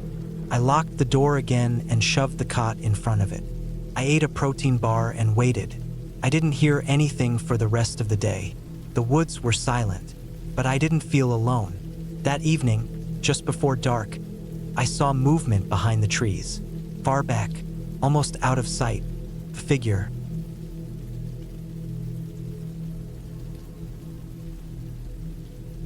I went to that cabin to be alone. That was the whole point. No phones, no internet, no work messages, no traffic sounds, no constant buzzing. Just me, the trees, and quiet. That's what I wanted. I thought if I spent a week up there, I'd feel like myself again. I rented the place through a site that lists off-grid cabins for people who want to unplug. I picked one that was way out in the mountains of northern Washington. Real deep woods territory, about 4 hours from any big town.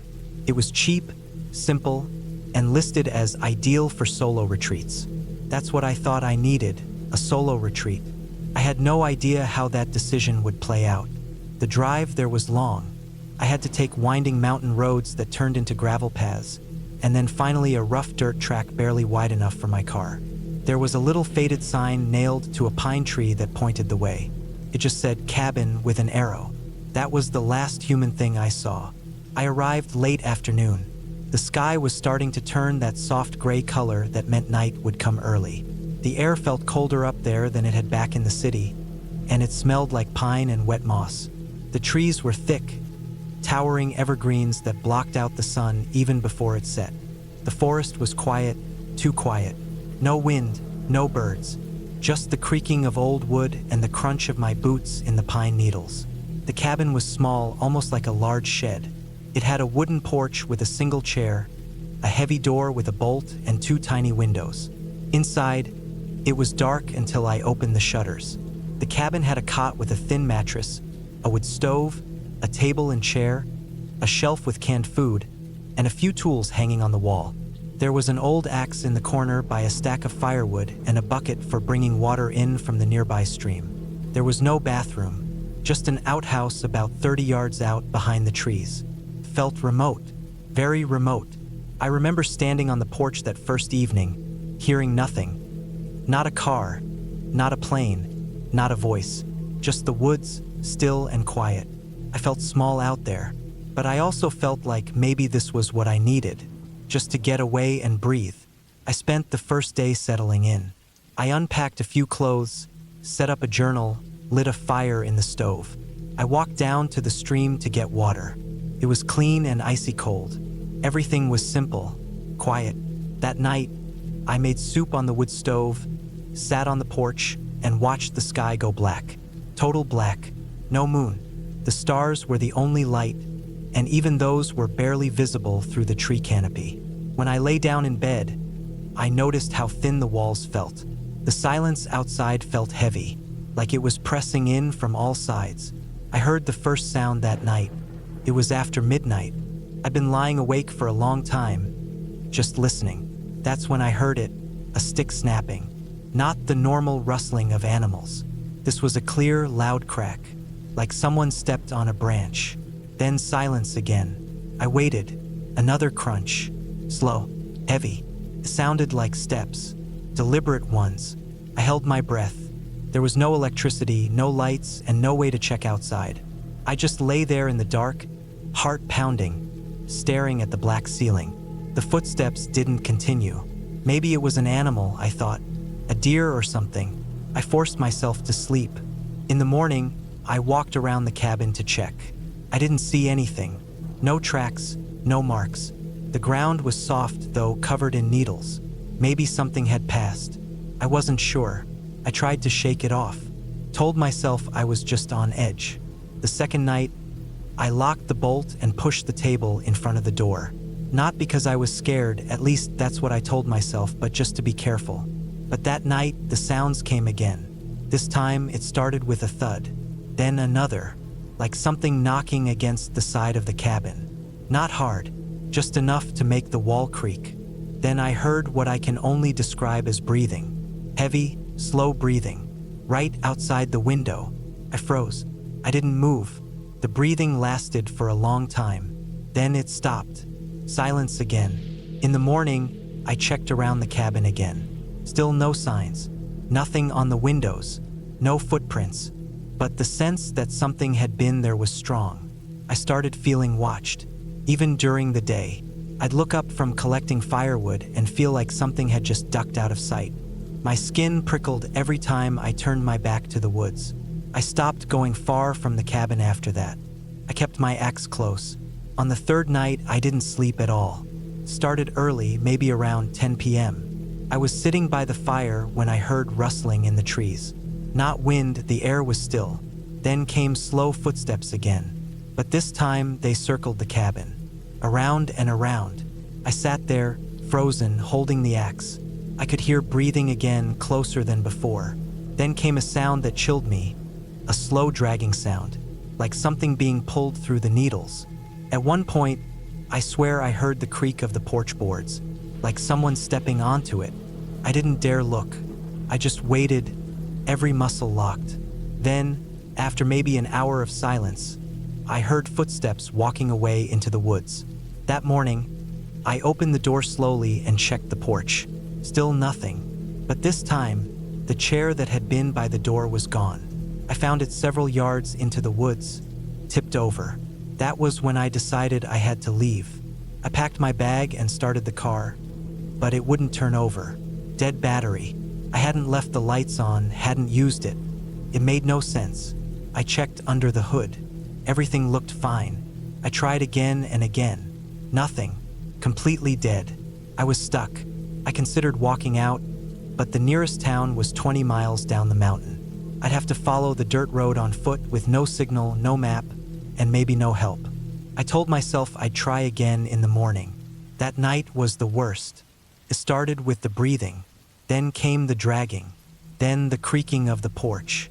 This time I heard the door handle jiggle, just once, then again harder. I pushed the table tighter against it and gripped the axe. Something banged on the wall. Not hard, but steady. Thump, thump, thump, like a warning. I didn't sleep. I waited, every muscle tight, eyes fixed on the door. The banging stopped eventually. I heard nothing for the rest of the night, but I never let go of the axe. In the morning, I checked again. That's when I saw the prints. They were faint, but they were there. Bare footprints, human, leading from the woods to the cabin, then back again. Long toes, white heel, no shoes. I don't know how I missed them before. I grabbed my bag, the axe, and a canteen and started walking. I didn't care how far it was. I was gonna hike down that mountain. I didn't look back. The road was rough and winding, and the trees on either side felt like walls. I walked fast at first, then faster. But I kept hearing things. Not clearly, just faint rustling behind me. I'd stop and listen, nothing. Then I'd go again. By late afternoon, I was exhausted. I stopped to rest by a tree, drank from my canteen, and then I saw it. On the tree across from me, about 7 feet up, there was a mark, a deep gouge in the bark, like something had dragged sharp nails across it. Then I noticed another, on a tree further down the road, and another, all at the same height, all recent, all deep. That's when I realized I wasn't walking alone. Whatever had been circling my cabin had followed me. I pushed forward. My legs were shaking. I stopped only once to check my bearings. That's when I saw something further back down the road. A figure. It was standing behind a tree, not fully visible, just part of a shoulder, part of a head. Bare skin, pale, motionless. I didn't wait. I ran. I ran harder than I've ever run. I didn't stop until the trees thinned and I saw the outline of a small service station far in the distance, just off the paved road. I made it there right before dark. The guy at the station looked at me like I was crazy, but I didn't care. I asked to use his phone and called for a tow. I never went back for the cabin. I left everything behind, my bag, my gear, everything. The mechanic who went up the next day to retrieve my car said the battery was fine. Nothing wrong with it. Started right up when he turned the key. He asked me why the inside of the cabin was torn up. I asked what he meant. He said the door was off its hinges, the table was broken in two, and there were deep scratch marks all over the walls. I didn't answer him. I just nodded. I haven't gone back to the woods since. Sometimes I still think about it. The breathing, the dragging, the footprints, the jiggling handle, the figure behind the tree. It wasn't a ghost. It wasn't a monster. It was a person, a real person, someone living out there in the forest, completely off the grid. Watching, waiting, hunting, maybe. That cabin wasn't alone in the woods. And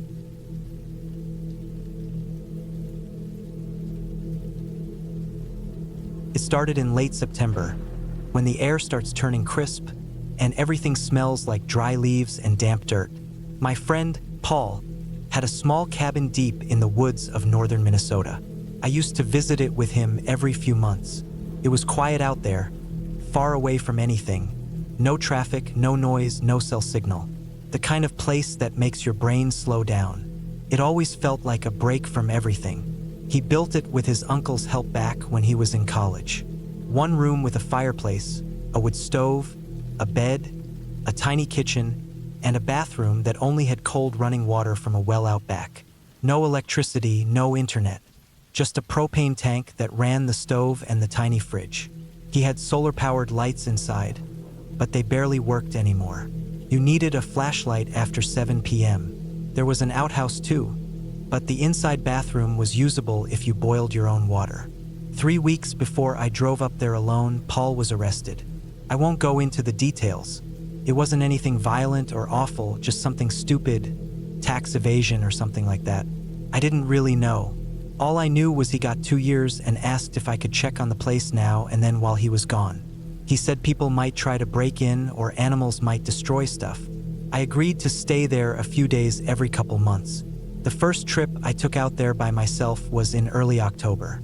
I took a week off work and told myself it would be relaxing.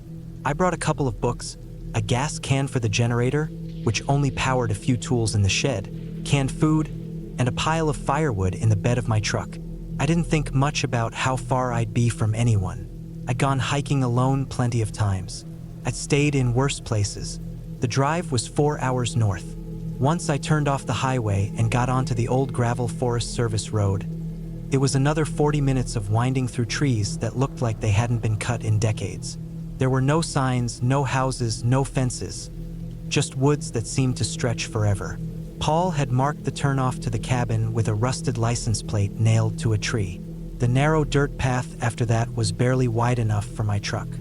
When I arrived, everything looked normal. The cabin was standing. The front porch was covered in leaves. The little woodpile behind the house had toppled over. A couple of blue tarps flapped in the breeze. The front door was locked, and the windows were still boarded from the inside, just like Paul always did. I opened everything up, aired the place out, unpacked and settled in. The first day was calm. I stacked firewood inside, swept out the dust, and lit the stove to take the chill off. I walked around the property to check for any damage. The shed out back was fine. The tools were still there. No signs of raccoons or anything chewing their way in. A couple of deer had trampled the path behind the cabin, and I saw some scat, but that was it. I made some soup, read a book, and went to bed early. The second day was when I noticed something weird. Around midday, I hiked out to the clearing a half-mile behind the cabin. Paul had made a crude bench out there years ago. You could sit and watch the tree line. I brought a sandwich and a thermos of coffee. The woods were completely still, just the occasional bird and the soft creak of branches. After sitting there for about 20 minutes, I thought I heard leaves crunch behind me. Not loudly, just 1 or 2 steps. I froze and listened. Nothing. I told myself it was probably a squirrel or a deer. That's all it ever was. I went back to the cabin around 3 p.m. and chopped some wood. While I was stacking logs under the overhang behind the cabin, I saw what looked like a small piece of blue plastic wedged in the bark of a tree.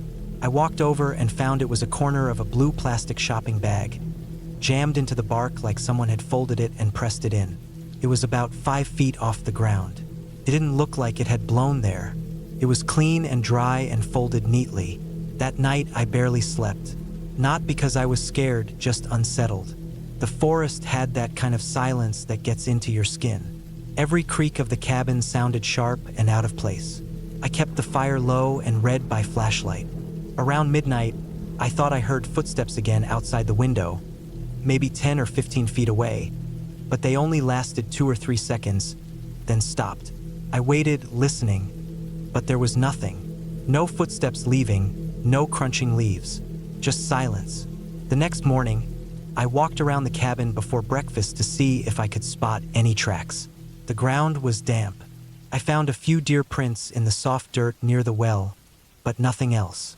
No boot prints, no signs of anything human. Still, I couldn't shake the feeling. Later that day, I hiked a bit further, past the clearing, down a slope where a dry creek bed ran through the trees. I used to hike it with Paul. At one point, about 1.5 miles from the cabin, I spotted what looked like a fire pit, just a ring of stones with black ash inside, half buried under pine needles. It looked old, but what made it strange was a bundle of sticks tied with twine sitting right in the center. They were tied into a cross shape. It was too clean, too deliberate. I kicked it apart and headed back. My skin crawled the whole time.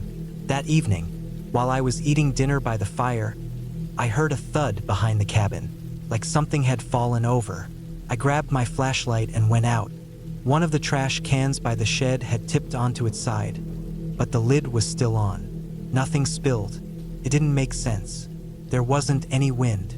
I flipped it upright and scanned the woods with the flashlight. The beam didn't catch anything, but I swear I felt like something was watching me. I couldn't explain it. That night, I moved a chair against the inside of the door and kept my boots on while I slept. I laid awake for hours, staring at the ceiling. The next morning, the front porch had a trail of small pebbles arranged in a line across the boards. From one end to the other, small, round stones lined up like someone had placed them by hand. I hadn't seen them the night before when I went out. There was no wind strong enough to do that. No raccoon would do that. It was too deliberate. I spent most of that day pacing around the property, watching the tree line. I stopped reading. I stopped cooking. I kept waiting for something, anything, to happen. Nothing did.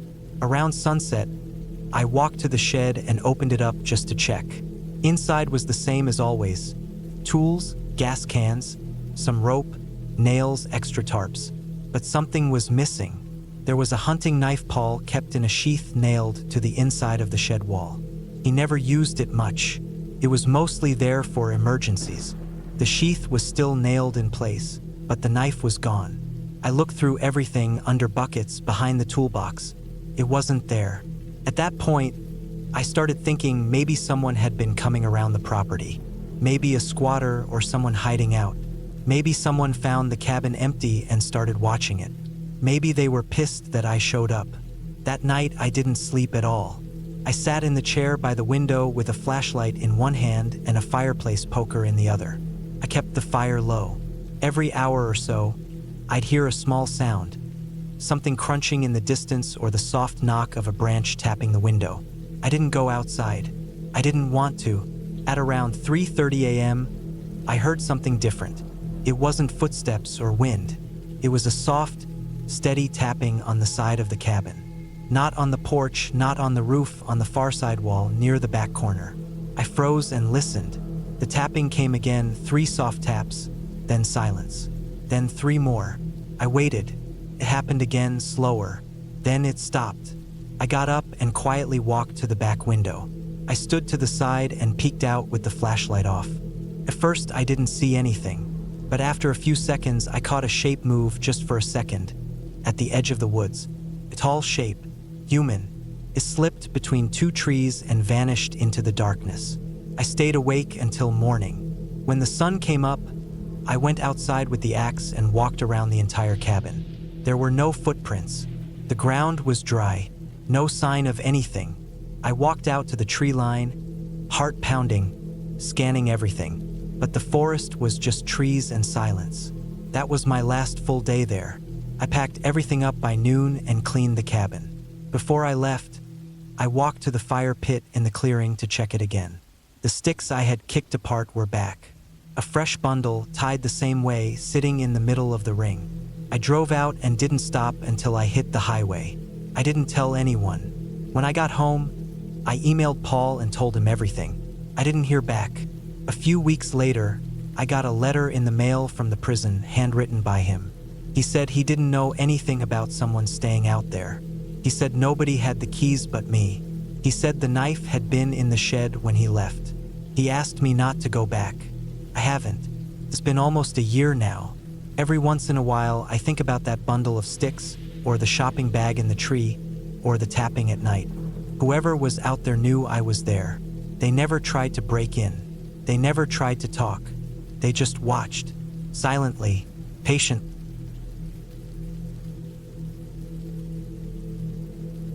I had been planning this trip for months. After a long year of work that never seemed to stop, I needed to get away from the city noise and the endless stress.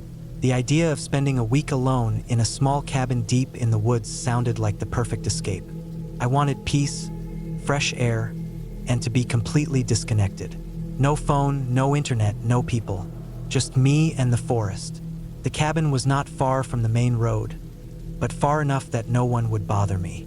It was an old place, built maybe 50 or 60 years ago by some family that had since moved away. I had rented it through an online service, a small wooden house with a porch, a fireplace, and a well. From the pictures, it looked cozy and quiet, surrounded by thick trees and tall grass.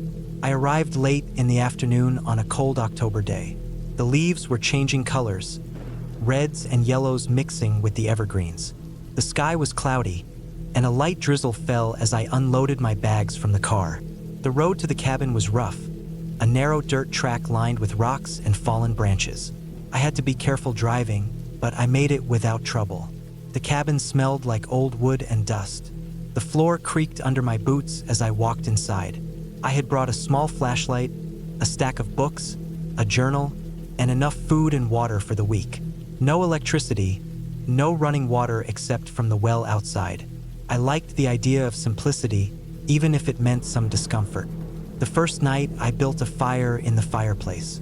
The small living room was dim but warm.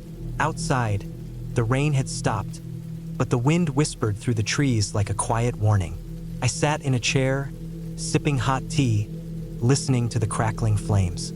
The woods felt alive but distant, like a huge secret kept behind the walls of the cabin. The second day, I walked around the area. The forest was thick and dense. The trees stood tall and close, their branches blocking the sun. The ground was covered in leaves and pine needles. I found a small stream nearby, clear and cold, running over smooth stones. The air was fresh but smelled damp and earthy. No animals crossed my path, only birds hidden high above. The nights were the hardest. The sounds of the forest at night were strange and unfamiliar. Branches snapping, leaves rustling, distant animal calls that I could not identify. At first, I told myself it was just nature, nothing more. But something about the darkness made me uneasy. I kept the fire going, afraid to let it die out. On the third night, something happened that changed everything.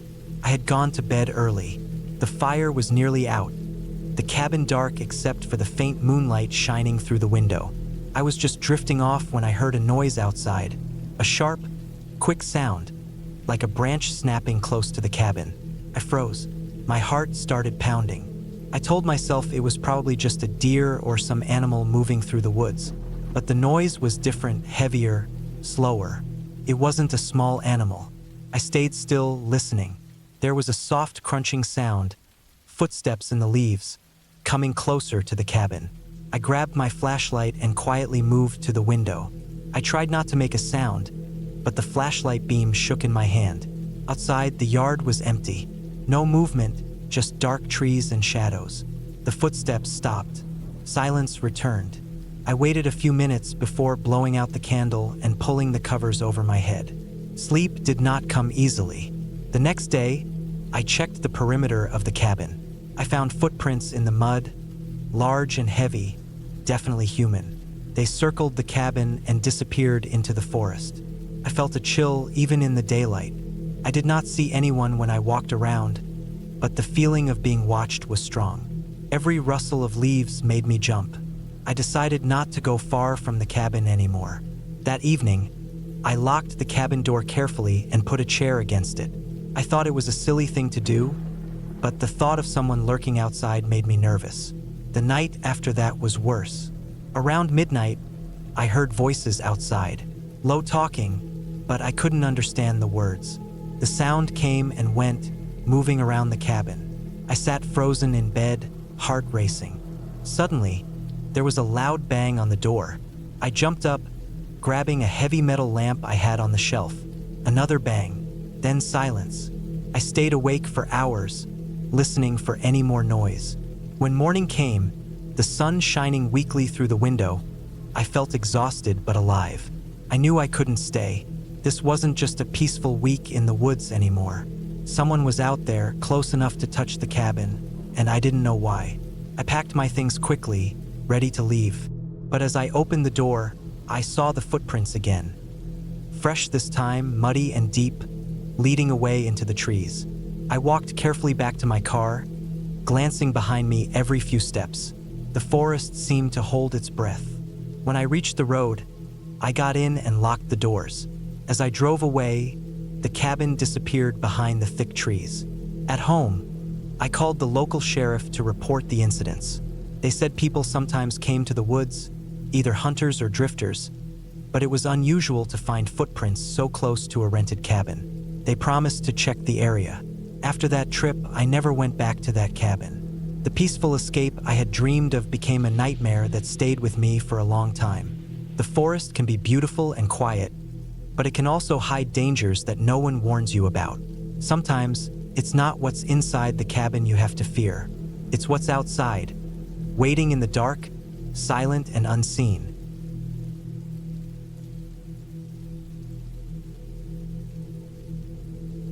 I didn't want to say yes. I really didn't, but I said it anyway. I said yes because I didn't have any reason to say no, and I guess I thought it would be quiet out there, peaceful. I had been trying to get away from the noise and mess of my life for a while, and when Ryan called and asked if I could look after his place for a couple of weeks while he was in Alaska, I agreed before I really thought it through. Ryan and I used to work together in construction, but he left a few years back and moved out to northern Idaho.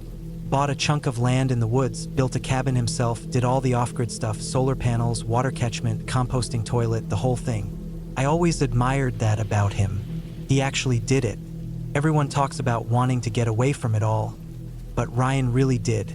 When he asked if I could watch the place, check on the solar setup, feed the dog, just keep an eye on things, I told him yeah, sure, no problem.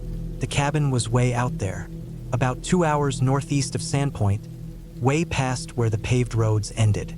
The last stretch was a bumpy logging road, barely wide enough for my truck, winding through dense pine trees and climbing gradually into the hills. There were no neighbors, not even cabins in sight. The forest was thick, and the hills blocked out cell signal completely. He left the keys in a tin under a stone by the door, just like he said. The cabin itself was simple, one story with siding, a steel roof, a little front porch, and a shed out back. There was a generator, but the solar panels on the roof were enough most days. Inside, it was just one big room with a kitchen on one side and a wood stove in the center. A bed tucked into the corner and shelves lined with tools and supplies. It was clean, neat, built solid. I got there on a Sunday afternoon. It was late October, and the air was already sharp with that dry, brittle cold you get before the first snow. The trees were mostly bare, and everything felt quiet in a heavy sort of way, like the forest was holding its breath. I parked the truck next to the shed, let myself in, and dropped my bag on the bed. There was no real plan. I figured I'd work on my notebook, do some sketches, maybe just hike around. Ryan's dog, Hank, a big old black lab with gray in his muzzle, was happy enough to have company. He followed me everywhere that first day, sniffing around the cabin and wagging his tail like I was his new best friend. I fed him, topped off the water tank from the rain barrel, lit a fire, and settled in for a quiet night. That night, I heard something moving in the woods behind the cabin. It wasn't close, maybe 100 yards back, but I heard it clear. Slow steps crunching over dead leaves, then stopping. I sat up in bed and listened hard. Hank didn't bark. He didn't even lift his head. So I told myself it was probably just a deer or an elk. They're huge and they move like people sometimes. Still, I couldn't sleep after that. I kept thinking about how far out I was. No phone signal, no neighbors, just me and a dog in a wooden box surrounded by 1,000,000 acres of trees. I started second-guessing why I even came out here. I had friends in town, a decent apartment. I could have just said no to Ryan. The next morning was quiet. I hiked around a little, following one of the game trails Ryan had told me about in an email. Hank trotted along beside me. It was peaceful. I tried to forget about the noises. The sun came through the trees, and for a while I felt okay. That night I built a fire in the stove, made some beans and rice, and sat outside on the porch with a blanket around my shoulders. The stars were insane out there. No lights, no towns. Just a black sky full of cold, white fire. But then I heard it again. Steps, just like the night before, but this time closer. Hank lifted his head. He didn't growl, but he stared into the trees with his ears up, like he was waiting for something. I stood slowly and went inside, closed the door, locked it, turned off the lantern, and sat there in the dark. Nothing happened. The sound stopped after a while and I went to bed, but I didn't sleep much. Over the next couple of days, I kept hearing things. Twigs snapping out in the woods, leaves rustling. Once, I thought I saw movement in the trees just beyond the clearing. Something dark, something tall. But when I looked again, there was nothing there. I started to feel like I was being watched. I know how that sounds.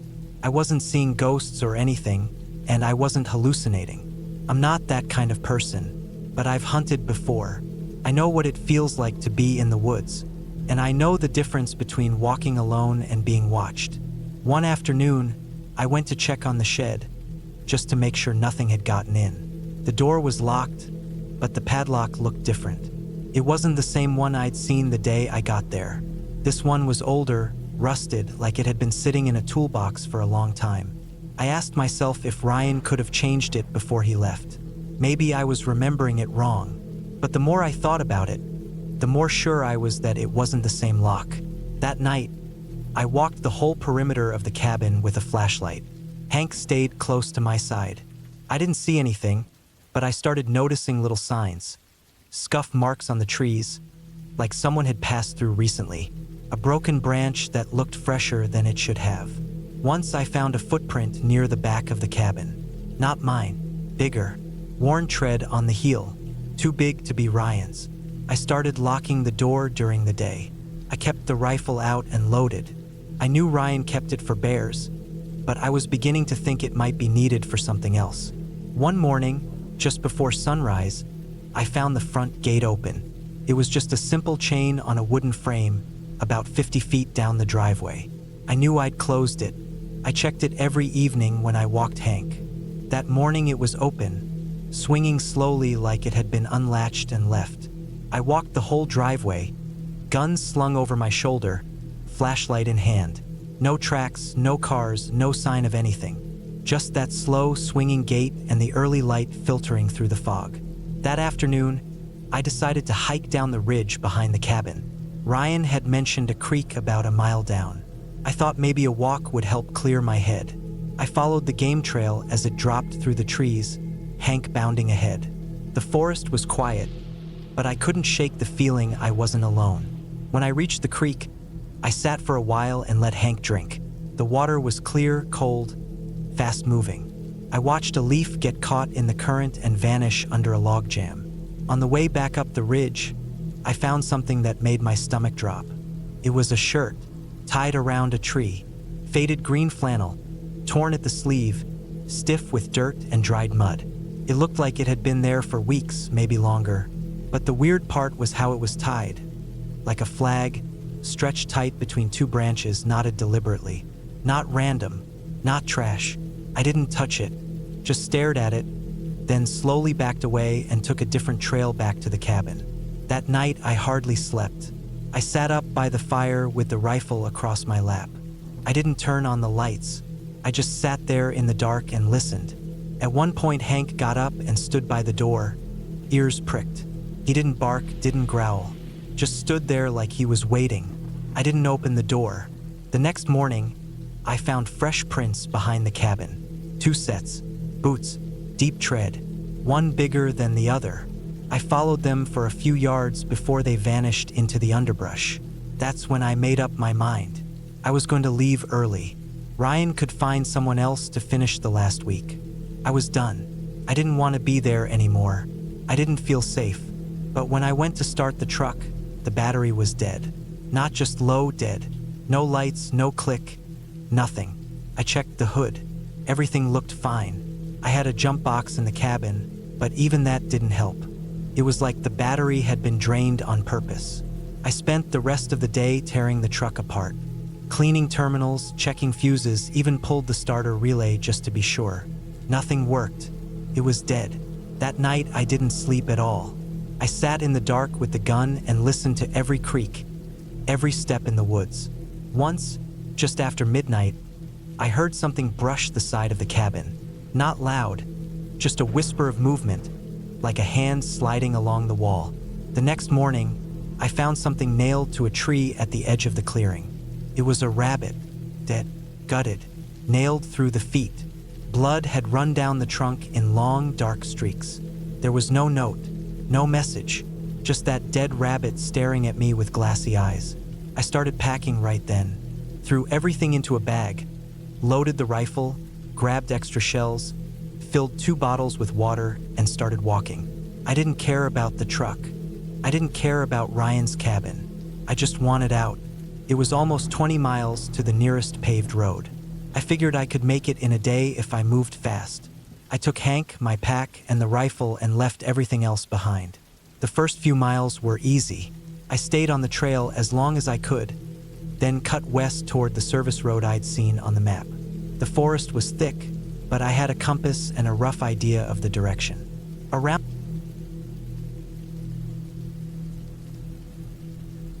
It was supposed to be a simple weekend away, a break from the constant noise of the city, the endless buzz of cars, phones, and crowds.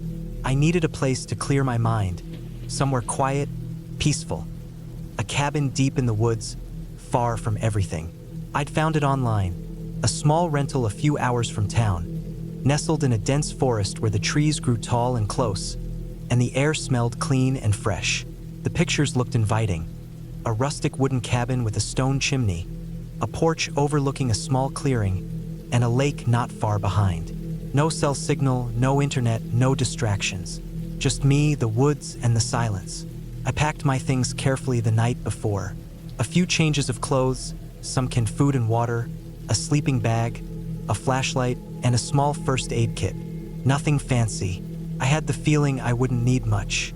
I wasn't planning to stay long, just the weekend, but the promise of isolation and calm was enough to pull me away from the city grind. The drive out was peaceful. The road narrowed as I left the highway and headed into the hills. The forest thickened, the sunlight filtering through the leaves, casting shadows on the ground. I passed only a handful of cars, none coming from the direction of the cabin. I knew I was getting close when the pavement gave way to dirt, the road turning rough and uneven. My car bounced over rocks and ruts, the trees crowding in on either side. Eventually, a small wooden sign appeared, weathered but readable, with the cabin's name carved faintly into it. The cabin itself looked exactly like the pictures. A modest structure, built from logs stained dark brown, with a slanted roof and a chimney with no smoke rising. The porch was empty except for a couple of old chairs, their paint peeling. The windows were dusty, but clean enough to see inside. The silence around the cabin was thick, almost heavy. No birds chirping, no wind rustling through the branches, just an eerie stillness that pressed against my skin. I parked the car, grabbed my bag, and headed up the steps to the porch. The wood creaked under my feet.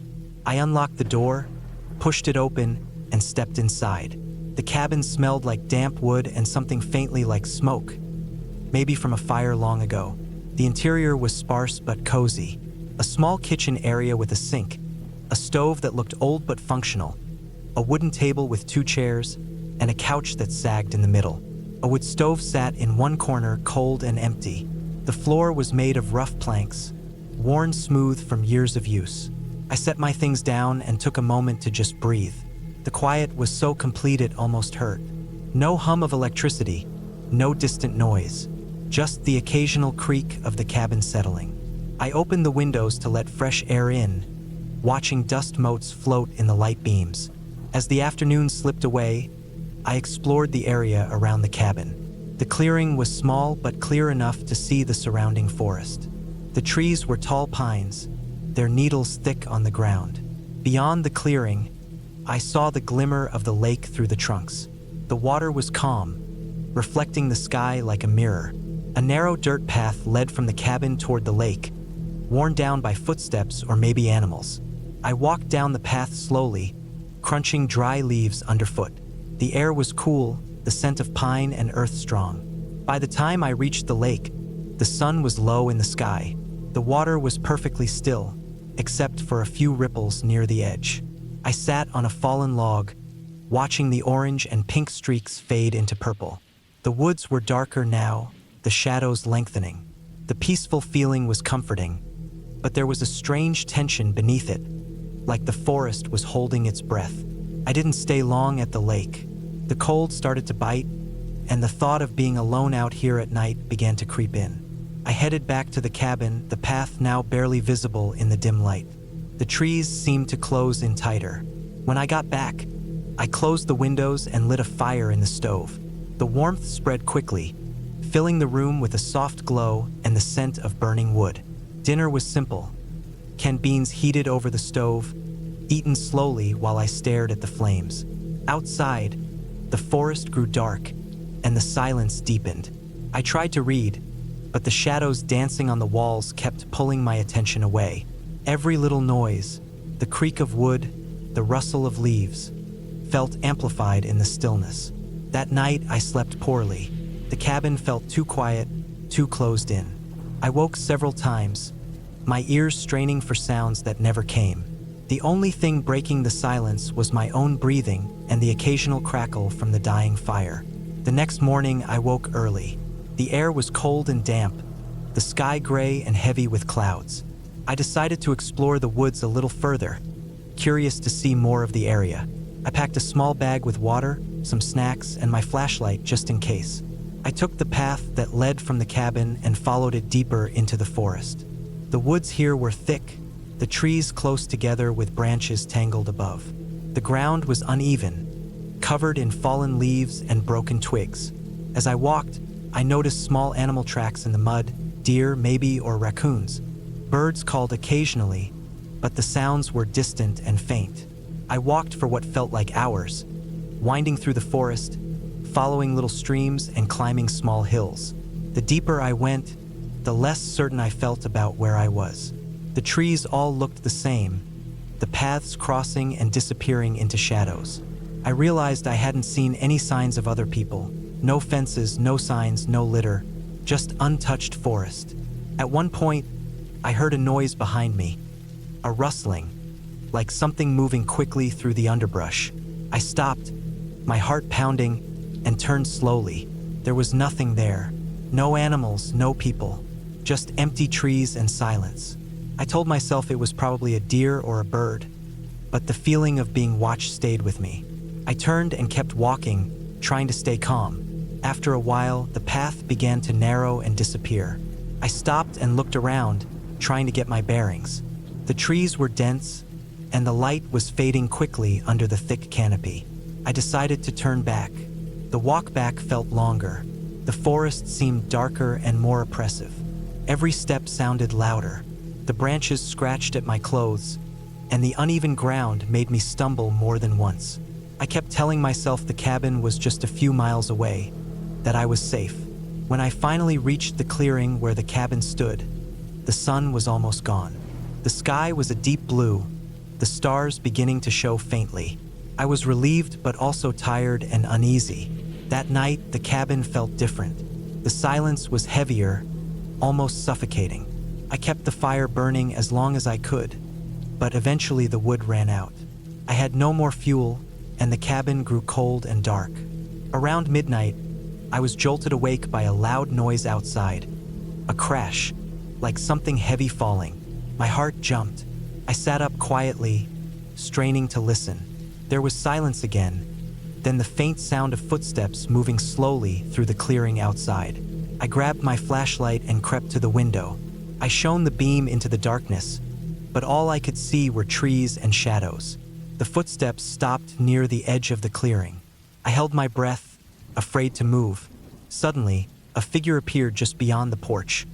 A man, tall and thin, wearing dark clothes that blended into the night.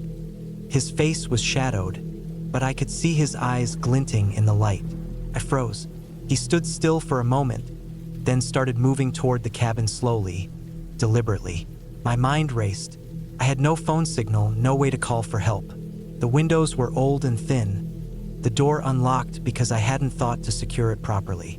I backed away from the window and grabbed a heavy metal poker from the fireplace. My hands shook as I prepared to defend myself.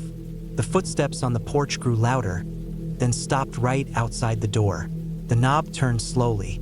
I raised the poker, ready to strike. The door creaked open, but no one came in. I looked carefully and saw the man standing just outside, staring at me. His expression was unreadable, but his eyes were cold and empty. Without a word or a sound, he turned and disappeared back into the forest. I stayed awake the rest of the night, heart pounding, clutching the poker. The silence outside was broken only by the occasional snap of a twig or rustle of leaves. When dawn finally came, I hesitated before stepping outside. The clearing was empty, but I found footprints, large, heavy boots, leading away into the woods. They looked fresh, pressed deep into the soft earth. I packed quickly and left without looking back. The drive home was tense, every sound on the road making me flinch.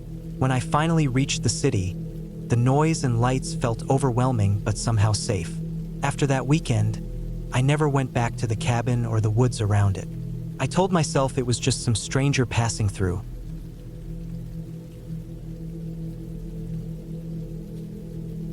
I took a break from work after hitting a stretch of days that all felt the same. I'd been working from home for months, and my eyes were starting to sting just from looking at screens. I lived in a small apartment outside the city, and even the walls felt like they were closing in. I figured I'd go somewhere quiet, rent a place out in the woods, and spend a week doing nothing. No meetings, no emails, no traffic, no neighbors stomping around upstairs. Just me, trees, and whatever peace I could find. I found the cabin online. It wasn't expensive and it wasn't flashy. It looked like someone's old family property, the kind of place that hadn't been touched much since the 80s. There were only a few pictures, all taken in weird lighting, but I didn't care. I wasn't going for luxury. I just wanted to be alone for a while, someplace quiet. The listing said it had heat, a working stove, a lake about a 5-minute walk out back, and no Wi-Fi. That last part sealed it for me. I booked it for 7 days. The drive took most of the morning. I left before sunrise to beat traffic and kept going until the roads turned from pavement to gravel. The last hour of the drive was through thick forest. No phone signal, no road signs, nothing but trees and sky. I only knew I was close when I saw the mailbox with the same number that was listed on the site. There was a long driveway past it that went downhill into thicker woods. The gravel road wound through the trees and dipped into a hollow, where the cabin sat half hidden by overgrown shrubs and pines. It looked even older than I expected, more worn down. The front steps were sagging, and the roof looked patched together with mismatched shingles. Still, it didn't bother me. I wanted quiet, and this place was so far off the map that even birds seemed rare out there. It was dead quiet. I parked off to the side and walked up the porch. The key was under a fake rock, just like the owner said it would be, and the door opened with a stiff creak that sounded like it hadn't moved in years. The inside smelled like wood and dust. The place had been cleaned, but just barely. Cobwebs hung in corners, and the air felt stale, like it had been shut up for months. The furniture was old but sturdy. A thick brown couch, a pine table with chairs that wobbled, a stone fireplace with ashes still sitting cold inside it. No TV, no internet, just a radio with a busted antenna and a bunch of wood paneling. The bedroom was small, just a double bed with a lumpy mattress and some extra blankets folded on top. The bathroom was even smaller, with a sink that groaned when I turned it on and a toilet that took 2 flushes to do the job. There was hot water at least, but barely. I unpacked my bag and sat on the porch that first afternoon, listening to the woods.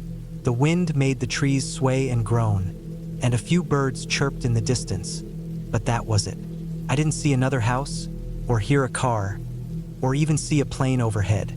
The silence got into my head quick, like it was sitting inside my skull instead of around me. It felt clean and heavy at the same time. The first day went by without anything strange. I took a walk down to the lake before sunset. The trail was barely marked, just a thin path behind the cabin that weaved between tall pines and thorn bushes. I got scraped up once or twice but didn't care. The lake was glassy and still. I stood there watching the sun go down, then walked back before it got too dark. I didn't want to use the flashlight unless I had to. That night I fell asleep early, but I kept waking up. The woods made noises I wasn't used to, cracking branches, rustling leaves. It wasn't animals, I could tell. Animals moved in bursts. These were slow, patient sounds, like someone was walking very carefully, pausing every few steps. But I didn't think much of it then. I figured it was trees shifting or wind in the branches. It had been a long day, and I was just jumpy. On the second day, I made some breakfast on the stove. It took a while to heat up, and the whole kitchen smelled like gas until the flame finally caught. The coffee tasted like metal, probably from the old pipes. I drank it anyway. I spent most of that day reading and sitting outside. The wind picked up in the afternoon, and I started to notice the trees across the clearing didn't all sway the same way. Some stood perfectly still while the others leaned back and forth. It made me uneasy for a second, but I looked again and figured it was just the shape of the land. Maybe some were shielded from the wind down in the hollow. That night, I slept lighter than before. It got cold, colder than I thought it would for late spring. I had to pile on all the blankets and still woke up with my nose freezing. I could hear something moving again. It sounded like steps on gravel, but not the driveway. Closer, right near the side of the cabin, where the shrubs were thick and overgrown. I stayed still in bed, holding my breath. After a few minutes, it stopped. No doors opened, no windows broke. Nothing. I didn't sleep much the rest of the night. On day 3, I decided to walk farther down the trail by the lake. I figured the fresh air would help shake the feeling I had. Something wasn't sitting right, but I kept telling myself it was just the silence, the isolation getting to me. I didn't see any signs of animals or people. No footprints, no trash, nothing disturbed. I walked for about a mile before the trail faded out and the trees closed in tighter. I turned around before getting lost. When I got back to the cabin, I noticed something small and weird. The door to the storage shed behind the cabin was cracked open. I was almost sure it had been shut when I arrived. I hadn't gone near it yet, but I remember looking at it. It was locked with a bolt latch and a rusty padlock. Now the lock was still there, but the bolt wasn't slid in. The door hung open just a few inches. I didn't touch it. I walked past like I hadn't seen anything and went back inside. That afternoon, I started locking the cabin door. That night, around 2 or 3 a.m., I heard it again. Footsteps, but this time I was wide awake. They were on the porch, very slow, almost dragging, like someone was wearing boots and trying not to lift their feet. The boards creaked a little. I held my breath and stared at the ceiling. I didn't move. After a minute or two, it stopped. No knock, no handle turning. Just silence again. I didn't go check.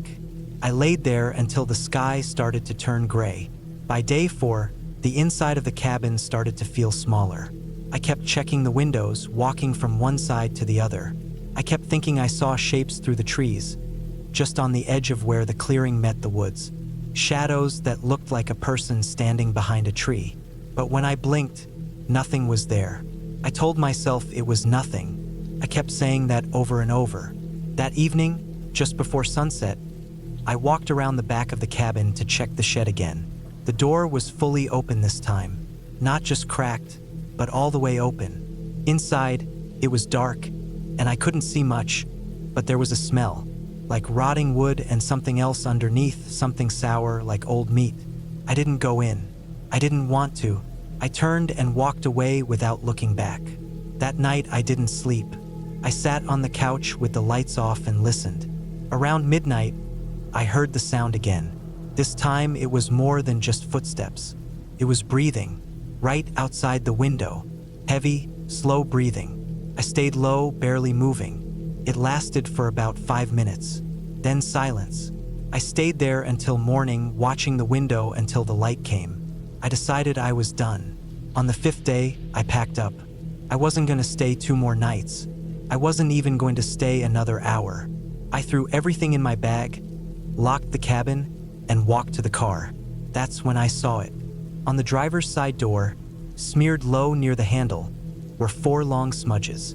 Not scratches, smudges, like someone with filthy hands had dragged their fingers along the door. The window had a palm print on it too, down low, like someone had crouched and pressed their hand there. I looked around. Nothing. Just trees and quiet. I got in, locked the doors, and drove without looking back. The signal came back about 30 minutes down the road. I didn't call anyone. I just kept driving. I got home late that night, unpacked, and took a long shower. I tried not to think about it. A few days later, I looked up the listing to leave a review, not a bad one. Just something about the place feeling a little too isolated. But it was gone. The entire listing, the cabin, the photos, everything. It was like it had never been there. I still don't know who or what was out there. Maybe it was a squatter. Maybe some hunter using the land without permission. But whoever they were watching me the whole time, moving around at night, touching the car, opening the shed.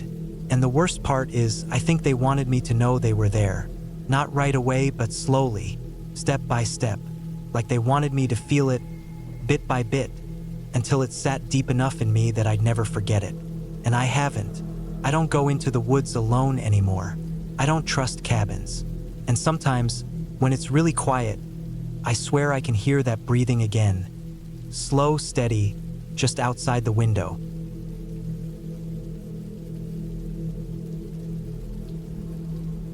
I booked the cabin about 3 weeks before I arrived.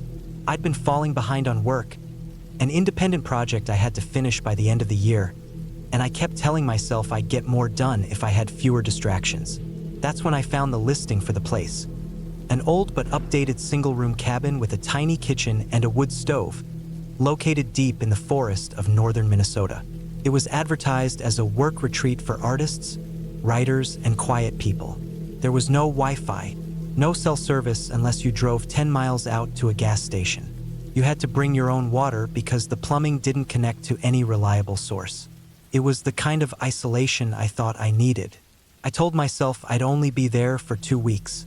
Just me and my laptop, a couple of big USB battery packs, a solar charger, and some food that didn't need much refrigeration. I had a cooler in the trunk of my car with some ice packs. I loaded the back seat with canned soup, dry pasta, bread, peanut butter, some snack bars, apples, and powdered milk. I brought a few jugs of water and had planned to refill them from a town about a half-hour drive away every 3 or 4 days. The cabin was about 4 miles off a rural highway, down an unpaved logging road that twisted deep into the trees. The listing had given me clear instructions about how to find the right turnoff, and I'd printed out the directions in case I lost GPS. The drive-in was already eerie. After the first mile, the dirt road narrowed until tree branches touched both sides of my car. The sunlight dimmed. There were no houses, no signs, no mailboxes, just forest, mostly pine. Sometimes it opened into patches of tall dry grass or marsh. The cabin itself looked like it had been there for decades. It was square, with dark wood siding and a tin roof that looked new. The front had a small deck with a single metal chair and a table. The door was painted a faded green, and there were a few chopped logs stacked beside the wall. The lock was one of those keypad deadbolts, and I'd been given the code by email. Inside, it was one room, one bed against the wall, one small table by the window, a mini kitchen against the back wall with 2 burners, a sink with no water connected, and a single old cabinet. The fridge was off, but I hadn't planned on using it. There was a small writing desk in the corner, the wood scratched and dented from years of use. The wood stove was clean and still smelled like the last time it had been burned. No smoke, just a faint charred scent and the feel of ashes behind the door. A big woven rug covered the middle of the floor. There was a window above the bed, one behind the desk, and one small square one in the back next to the stove. All of them had blinds. None had curtains. The walls were thin and made of planks of pine or cedar.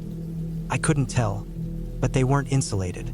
I could already feel how cold it got at night just standing there. The power came from a couple of solar panels mounted on the roof, but it only charged a few things. An overhead light, one outlet by the kitchen, and a switch for a fan on the ceiling. The solar battery was maybe enough for 2 hours of laptop work at night if I didn't use the lights much. That was fine. I planned to write by day and read or sleep at night. I unpacked. I put the cooler by the wall. I set up my laptop and chargers on the desk. I lit a small candle in a tin I'd brought from home and opened the windows just enough to let in some air. It smelled like dust and sap. That first night, I heard the forest settle. It was unlike anything I'd experienced back home in the city. The trees creaked when the wind moved.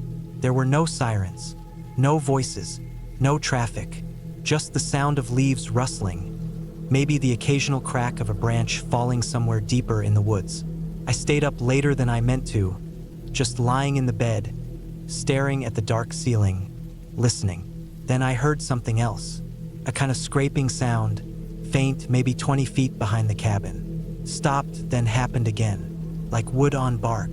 Not an animal sound, not a voice, just a slow, dragging scrape. Then nothing. It was quiet again. I tried to brush it off as a tree or a raccoon, maybe a deer walking through, but my chest felt tight. I stayed still, listening. Another sound followed maybe 10 minutes later, a soft knock. Not on the door, on the back of the cabin. Just one. A single dull knock, like someone tapping the outside wall with a knuckle or the back of a finger. I froze. I didn't have a gun. I had a knife in my backpack and a small hatchet for splitting firewood. I got up, quietly, and picked up the hatchet. I didn't turn on the light. I just stood in the middle of the room, barefoot on the rug, listening. I didn't hear the knock again. I didn't hear any footsteps, just more rustling from the trees. I didn't sleep much that night. The next morning, I went outside and walked around the back of the cabin. There weren't any footprints in the dirt, just scattered pine needles. I looked at the wall where I thought the knock had come from. Nothing. No scratches. No marks. Just faded wood siding. I stared out into the trees for a long time. It was so quiet it was almost like being underwater. The kind of silence that makes your ears ring. I told myself I imagined it. The cabin was old. It made noises. Maybe something hit the wall by accident, a falling branch or a squirrel. I went inside and made some instant coffee and sat at the desk. I opened my laptop. I worked. The days blurred. I kept to a routine. Woke up at sunrise. Made coffee. Wrote for 4 or 5 hours. Ate a simple lunch. Walked a little down the road. Then read or wrote more in the evening. I didn't go deep into the forest. I didn't need to. I stayed near the road and never left it. That's what I told myself every day. Stay near the road. But every night, the sounds came back. They weren't loud. They weren't constant. Just small, short sounds that didn't feel right. One night, I heard what sounded like the click of 2 rocks tapping together. Another night, it was the sound of something heavy sliding across the ground for maybe 2 seconds, then stopping. Another time, it was a rhythmic tapping, not fast, not urgent, just steady. Tap, tap, tap, like someone hanging something on a tree. Then silence. I kept checking outside every morning. I never found anything. No tools, no garbage, no paths, no shoes, nothing that said a person had been there. But then I noticed the marks. About 5 days in, I saw them.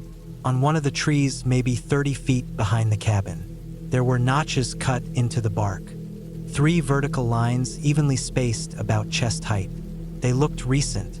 The wood inside the cuts was pale and still sticky with sap. The tree beside it had 2 notches in a V shape. Not deep, but unnatural, deliberate. I told myself it was from logging, maybe old trail markings, maybe kids. I wanted it to be something like that. I wanted it to be anything but what it really looked like: signs, symbols, a message for someone, maybe for me. That night, I moved the desk away from the back window and pulled the blinds down. I slept with the hatchet in bed. By the 10th day, I was sleeping less than 4 hours a night. I kept a flashlight by my head and didn't turn it on unless I had to. I started cooking less, eating cold food from cans, drinking warm water from jugs. I barely wrote anything. I just sat at the table or lay on the bed, watching the door and listening.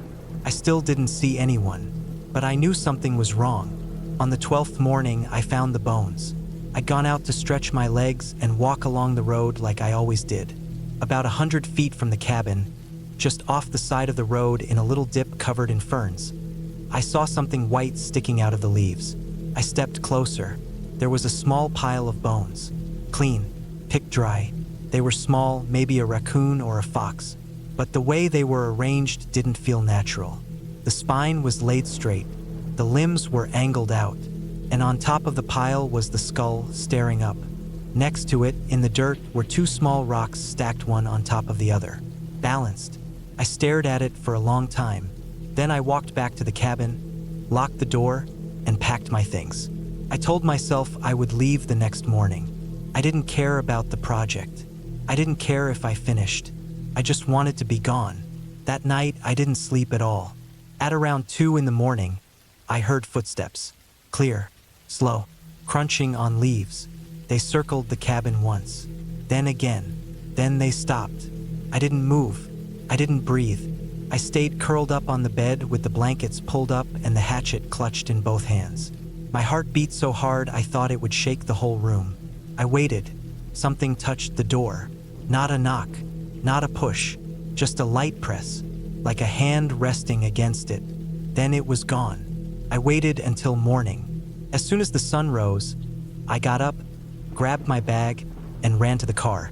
I didn't stop to look back. I turned the key, and when the engine started, I nearly cried. I backed out and drove, scraping branches on both sides of the car, tires slipping on the wet dirt. I didn't slow down until I hit.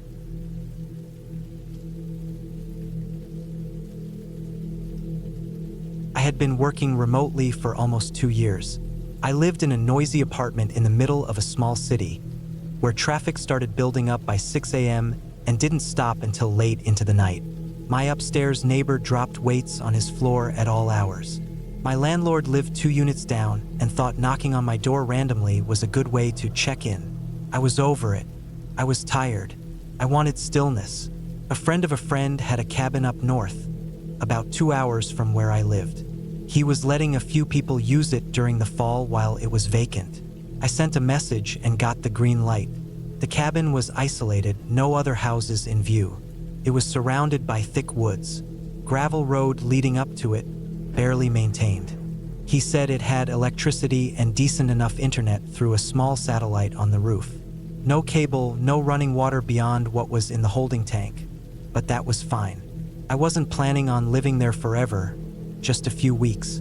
He gave me the code to the lockbox on the door, told me where the key was, and left a few notes in a PDF file on what to expect. Seemed straightforward. I packed light, just clothes, food, a basic toolkit, some extra flashlights, my laptop, some books. I brought a few gallons of water, canned goods, and a cooler full of frozen meat. I figured if things got boring, I'd just leave early. The weather forecast was mild. No snow yet. The fall colors were peaking. Everything was supposed to be peaceful, and it was, for a while. The cabin was about what I expected. A little dusty, but clean enough. Smelled faintly like cedar and maybe old blankets. It was small, just one open room with a loft and a narrow staircase, plus a kitchen area and a tiny bathroom. The toilet was connected to a composting tank under the deck. The heat came from an old wood stove in the corner. There was a small pile of dry wood already chopped and stacked against the side of the house. The windows were all shut tight, the roof didn't seem to be leaking, and the power came on when I flipped the switch. The first few days were perfect.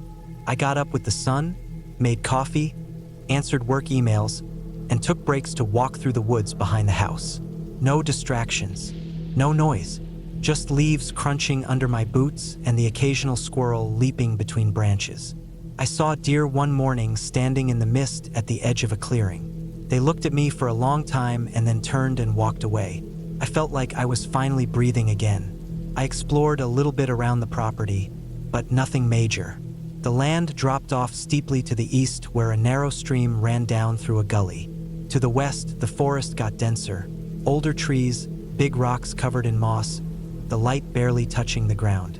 I stuck to the trails the owner had cleared. There were small trail markers on some of the trees. One afternoon, I followed a path that looped back toward the gravel road and noticed an old, rusted wheelbarrow halfway buried in the leaves. It looked like it hadn't been used in years. I also noticed something else on that walk. 2 small stakes hammered into the ground behind the cabin, not far from where the wood started. They looked fresh. They were wood maybe a foot high, sticking out of the earth like little markers. I assumed someone had used them for measuring or marking something out for repair. I didn't think much of it at the time, just made a note of it and moved on. Things changed about a week in. I was working late one night, well past dark. The internet was spotty that evening, and I was trying to upload a big file. I had the curtains open and the lights on. I was standing near the window, trying to reconnect the hotspot box to the modem, when I thought I saw something move outside. It was brief, a shape low to the ground, maybe an animal. I turned off the lamp, stared into the trees. Nothing. I figured it was a raccoon or a deer, maybe even my own reflection catching me off guard. I closed the curtains. That night I couldn't sleep. I tossed and turned. The loft bed creaked every time I moved. Around 3 a.m., I thought I heard something outside again. A soft thump, then another.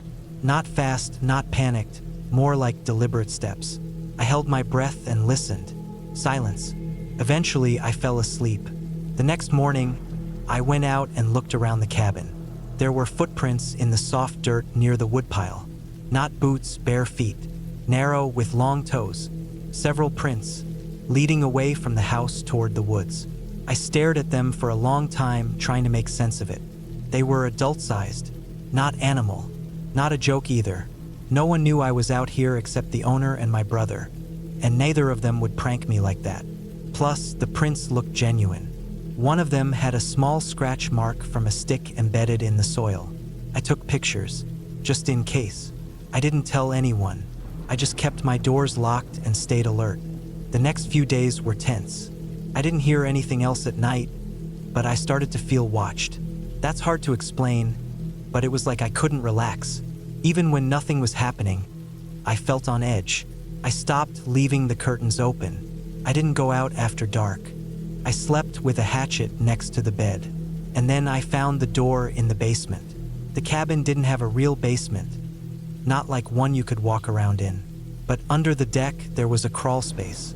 I hadn't gone down there yet because the entry hatch was half buried under dirt and leaves. One afternoon, when the air felt still and I needed something to do besides stare at my computer, I decided to check it out. I cleared off the hatch, pried it open, and shined a flashlight down into the dark.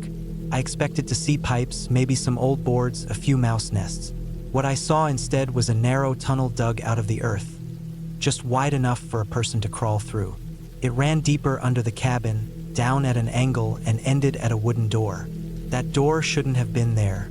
It wasn't in the original cabin plans I'd seen in the PDF file. It wasn't normal. It looked handmade, rough boards nailed together with an old iron latch that had rusted over. I stared at it for a long time, kneeling at the edge of the hatch. It was like someone had built a secret room under the house. I didn't go in. Not that day. That night, I barely slept. I kept thinking about the door. Who built it? Why? The cabin was old, but not ancient. Maybe the first owner did it? But why hide it? It wasn't listed anywhere. The current owner hadn't mentioned anything about it. The next morning, I brought a crowbar and a flashlight and climbed down. The tunnel was damp and narrow. I had to crouch low to fit. The dirt crumbled in places. There were thin wooden beams shoring up the ceiling every few feet, but they looked brittle. Felt like I was crawling into a grave.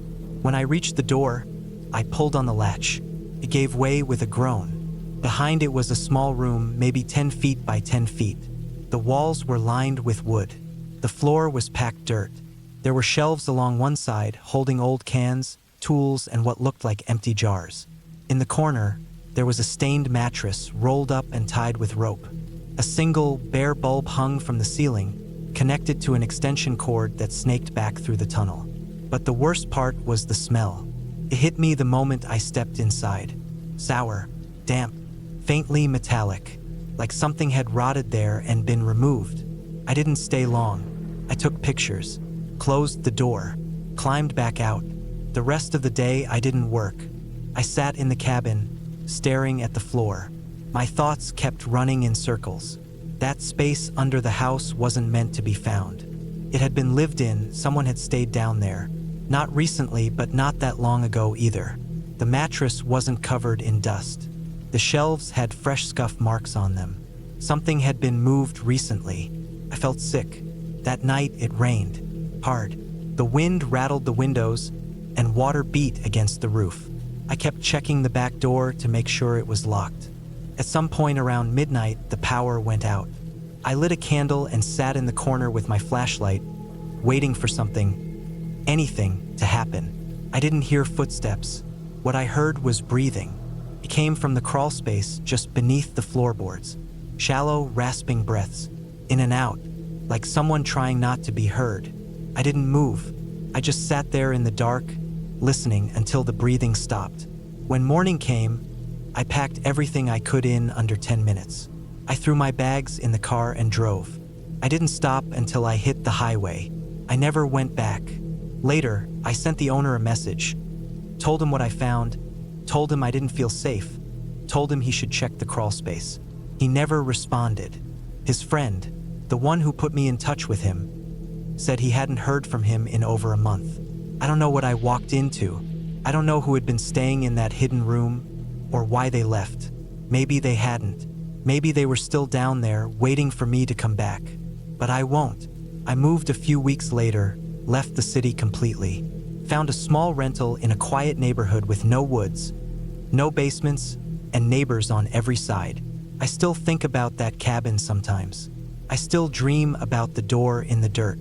When I do, I wake up gasping, the sound of slow.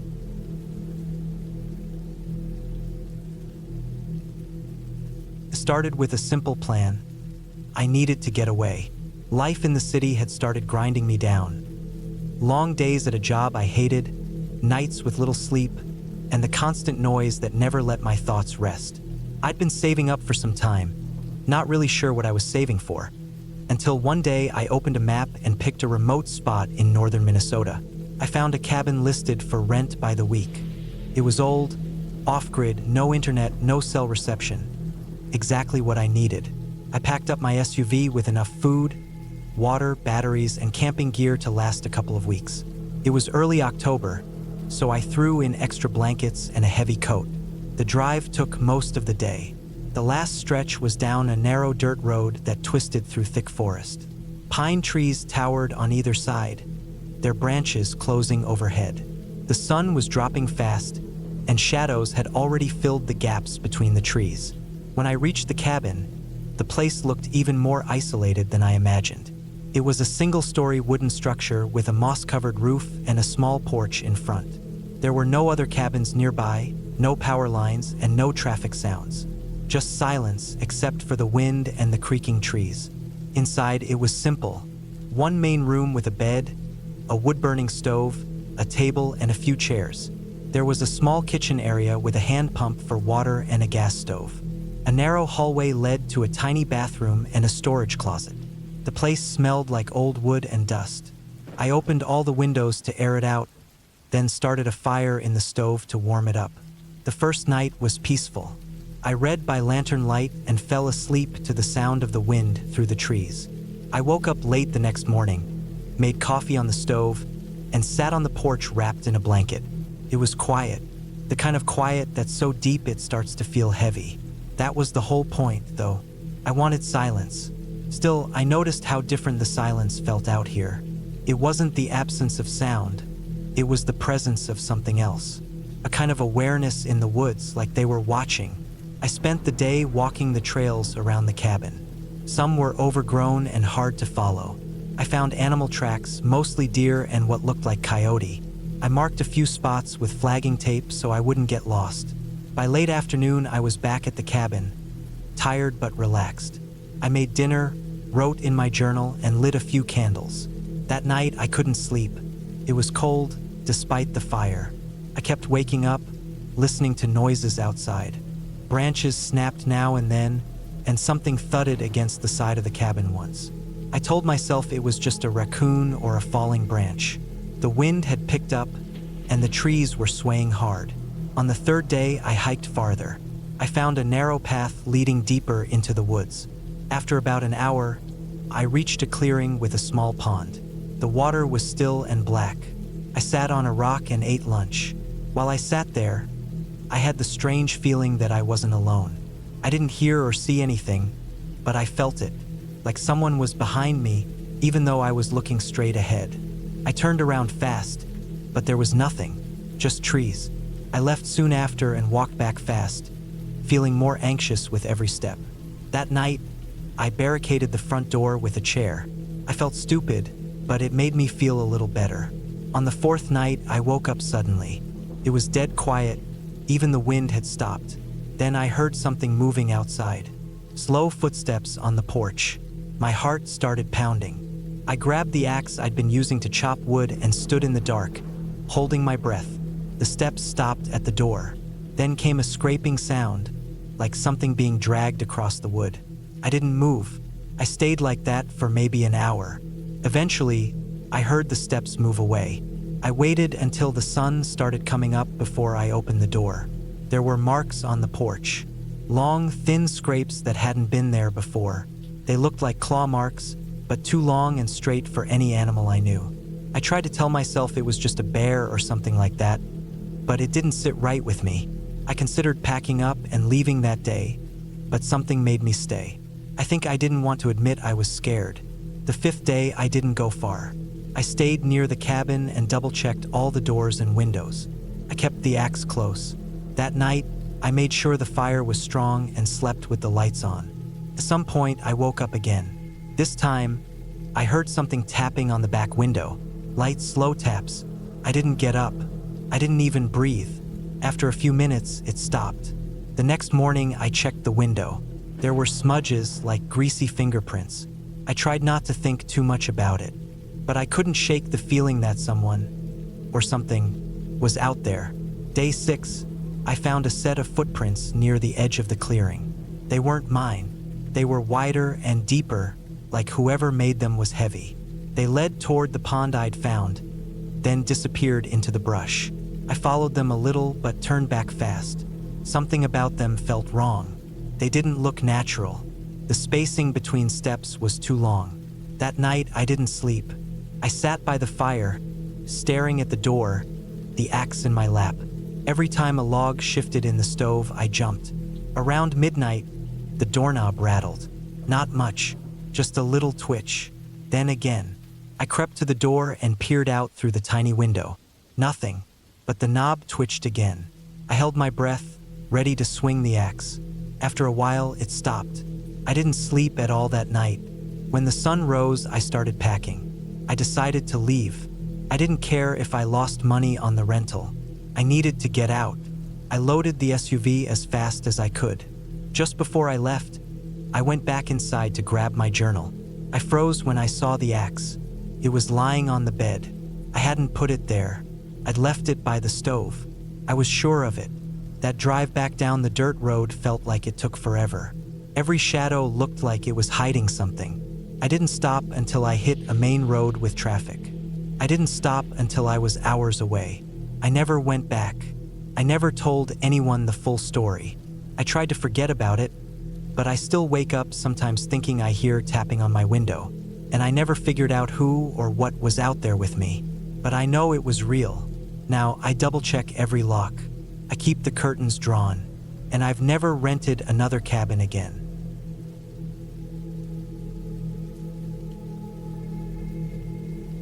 I rented a small off-grid cabin deep in the woods of northern Minnesota at the end of October. I found the listing on a site that promotes remote getaways, no cell service, no Wi-Fi, no neighbors for miles.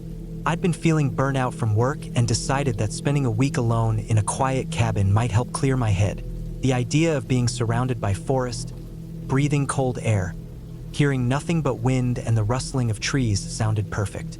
The drive up took nearly 8 hours. Most of it was highway, but the last hour was nothing but narrow back roads with thick trees on both sides. It got darker quicker up there than I expected.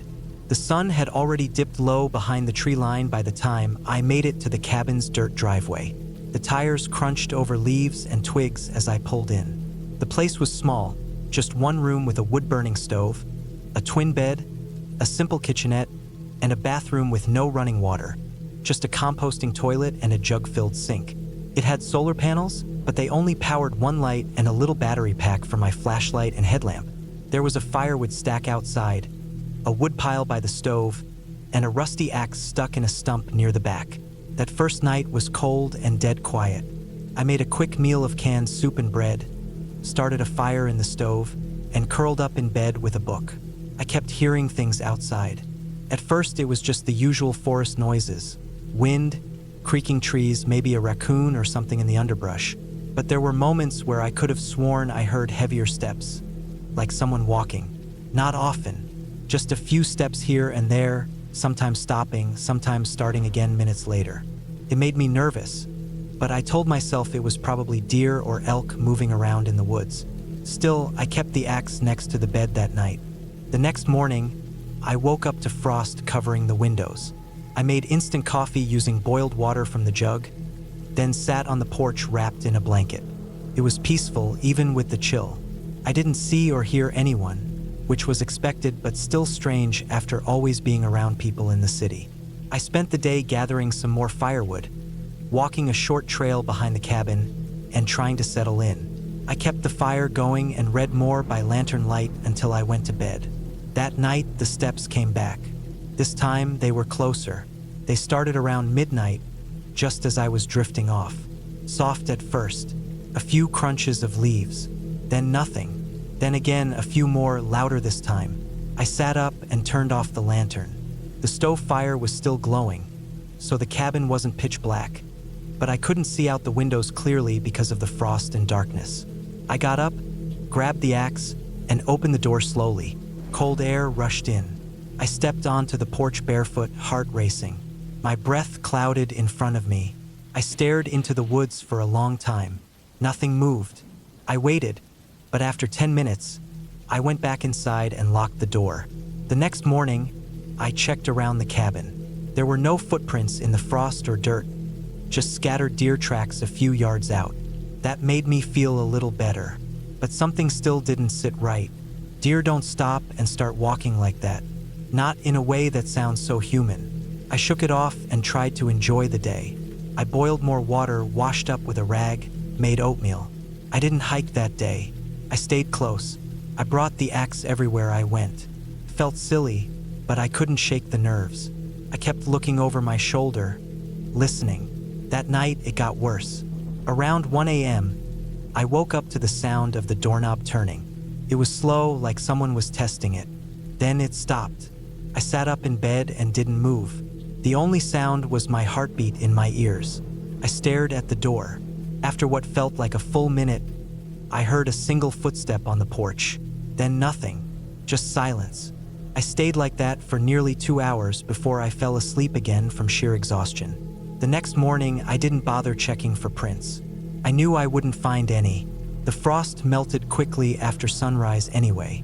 I was starting to panic. I thought about leaving, but I'd planned 5 days, and it was only day 3. I hadn't told anyone exactly where I was either. I just needed to make it to the end of the trip. I tried to stick to routine, coffee, breakfast, splitting more firewood. But I kept glancing at the tree line. I started thinking maybe someone had been squatting nearby. Maybe another person had come up here for their own reasons and didn't like me being so close. Or maybe someone knew this place was often empty and didn't expect anyone to be here. The thoughts spiraled. I couldn't focus on anything for long. Even the firewood felt pointless. That night, I didn't sleep. I stayed up with the axe, flashlight ready, back against the wall. It was a long night. Around 3 a.m., I heard more movement in the woods. This time, it circled the cabin. The steps would move from one side to another, then stop, then start again on the other side. It wasn't an animal. Not even a bear sounds like that. It was too deliberate, too slow. I waited, gripping the axe until my hands hurt. The sounds eventually faded just before dawn. I made a decision that morning. I packed everything. I tossed the gear into my car, didn't bother eating, didn't bother folding the blanket or cleaning the dishes. I just wanted out. The dirt road out was slick from overnight frost, and I nearly slid off the edge at one point, but I didn't stop. I didn't stop until I reached a diner about 2 hours away. I went inside, sat in the corner, and just breathed. It was the first time I felt safe. I watched people come and go, talked to no one, and stayed until the sun was fully up. Then I drove home. I never reported it, never told the cabin owner. I don't know what I would have said. I just left a basic review online. Said the cabin was as described, peaceful, very remote. I didn't want anyone thinking I was crazy. Maybe I am. Maybe it was all in my head, stress playing tricks.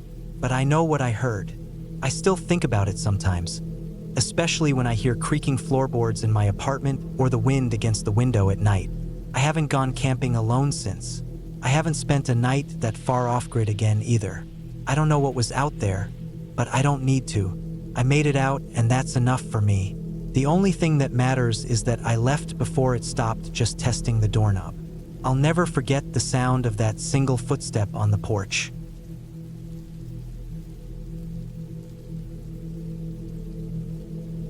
I don't remember exactly when the uneasy feeling started, but I think it was the moment I pulled off the main highway and turned onto that narrow, gravel road that led deep into the woods. The sun was already sinking low behind the tall pine trees, their long shadows stretching across the road like dark fingers. The air smelled crisp and a little damp, like it had just rained earlier. I was alone. No other cars passed me for miles, and the only sound was the crunch of my tires on the gravel. I had rented the cabin for a week, a simple getaway from the city noise and work stress. The listing promised a peaceful spot off the grid, with a small wooden cabin surrounded by forest. The pictures showed a modest one-room place with a stone chimney and a porch. No electricity, no internet, just nature and quiet. I needed that kind of silence, or so I thought.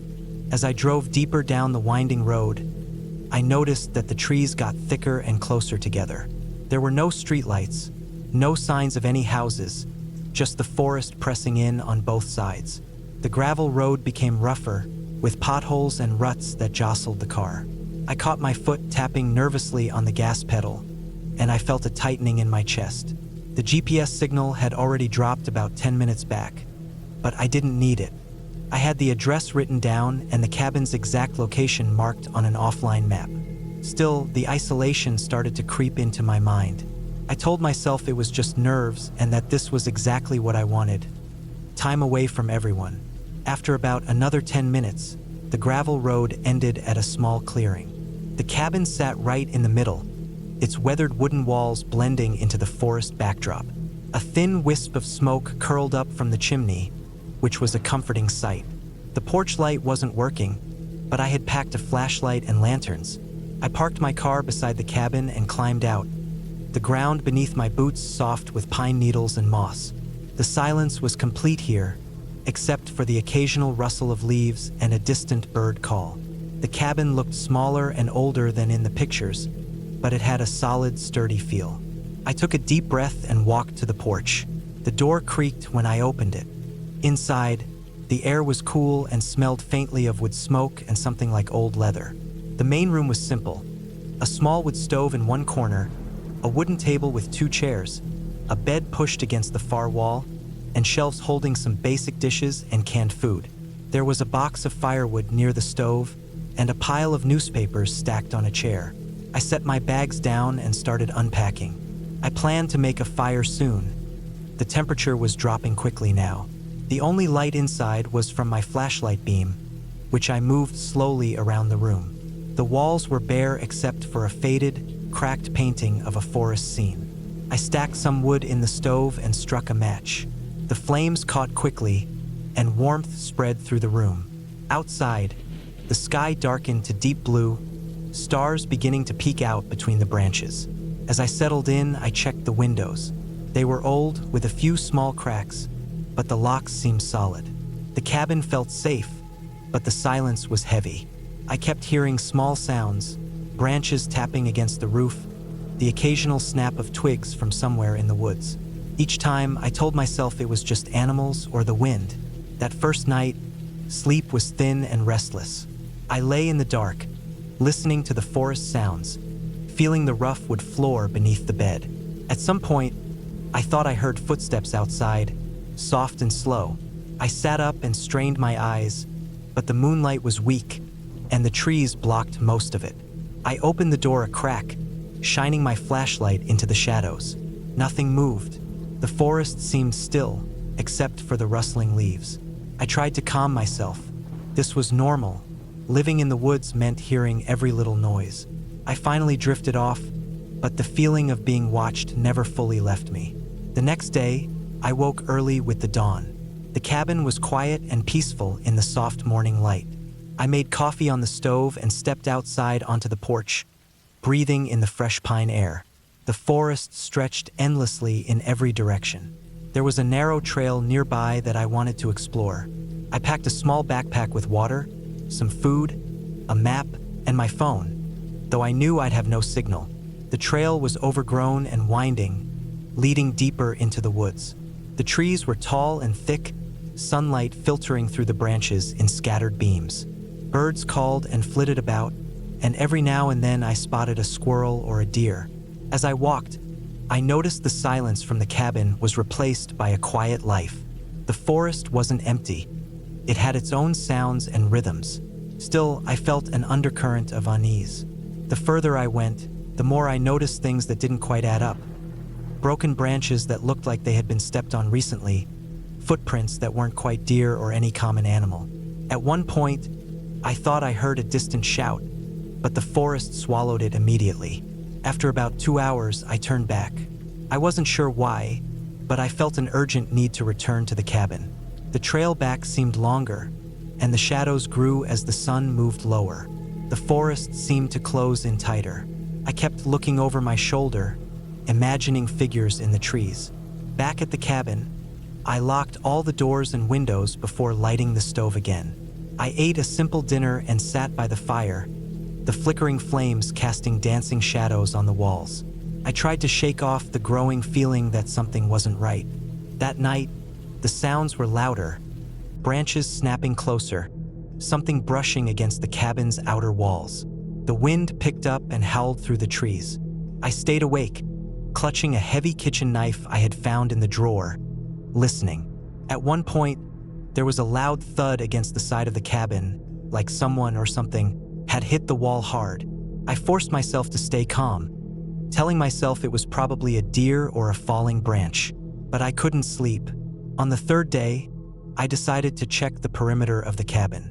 I walked carefully around it, shining my flashlight into the shadows under the trees. Near the back, I found fresh footprints in the soft earth, much larger than mine, and they seemed to circle around. I felt a chill run down my spine. Whoever or whatever had been there, it was recent. I started to look more closely at the cabin itself. Some of the wooden boards had been scratched or gouged, deep marks that looked like claws or tools. I felt my heart race. I wasn't sure if I was safe here. That evening, I sat by the fire longer, trying to stay alert. I heard voices far off, muffled and low, like people talking quietly. It was strange because I thought I was completely alone in this part of the forest. The voices faded and came back several times. I scanned the woods, but saw no lights or movement. I decided not to leave the cabin after dark. The fourth day brought more tension. I heard footsteps again, this time closer and slower. I checked the locks on the doors several times. Outside, I saw shadows shifting between the trees.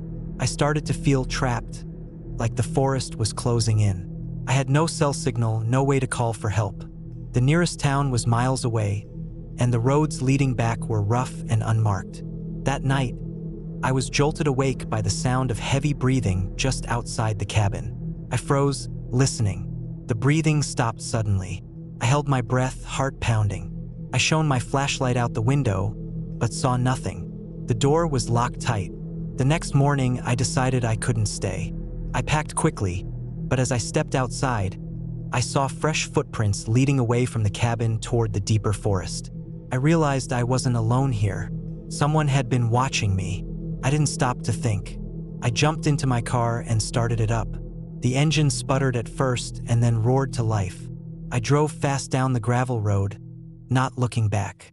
The forest seemed endless on both sides, the shadows stretching as the sun rose. I reached the main highway and breathed a sigh of relief. The safety of the open road, other cars, people, that was what I needed. I realized then that the cabin, the forest, the silence, they had been a trap. Not because of ghosts or legends, but because of people. Later, when I told someone about the footprints and the noises, they said the area was known for squatters and thieves who targeted isolated cabins. I was lucky to get out when I did. I learned something important that week.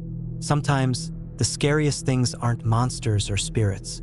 They are the quiet dangers lurking just beyond the edge of the trees, the unseen eyes watching from the shadows, the real threats hiding in plain sight. I never went back to that cabin, and I never will.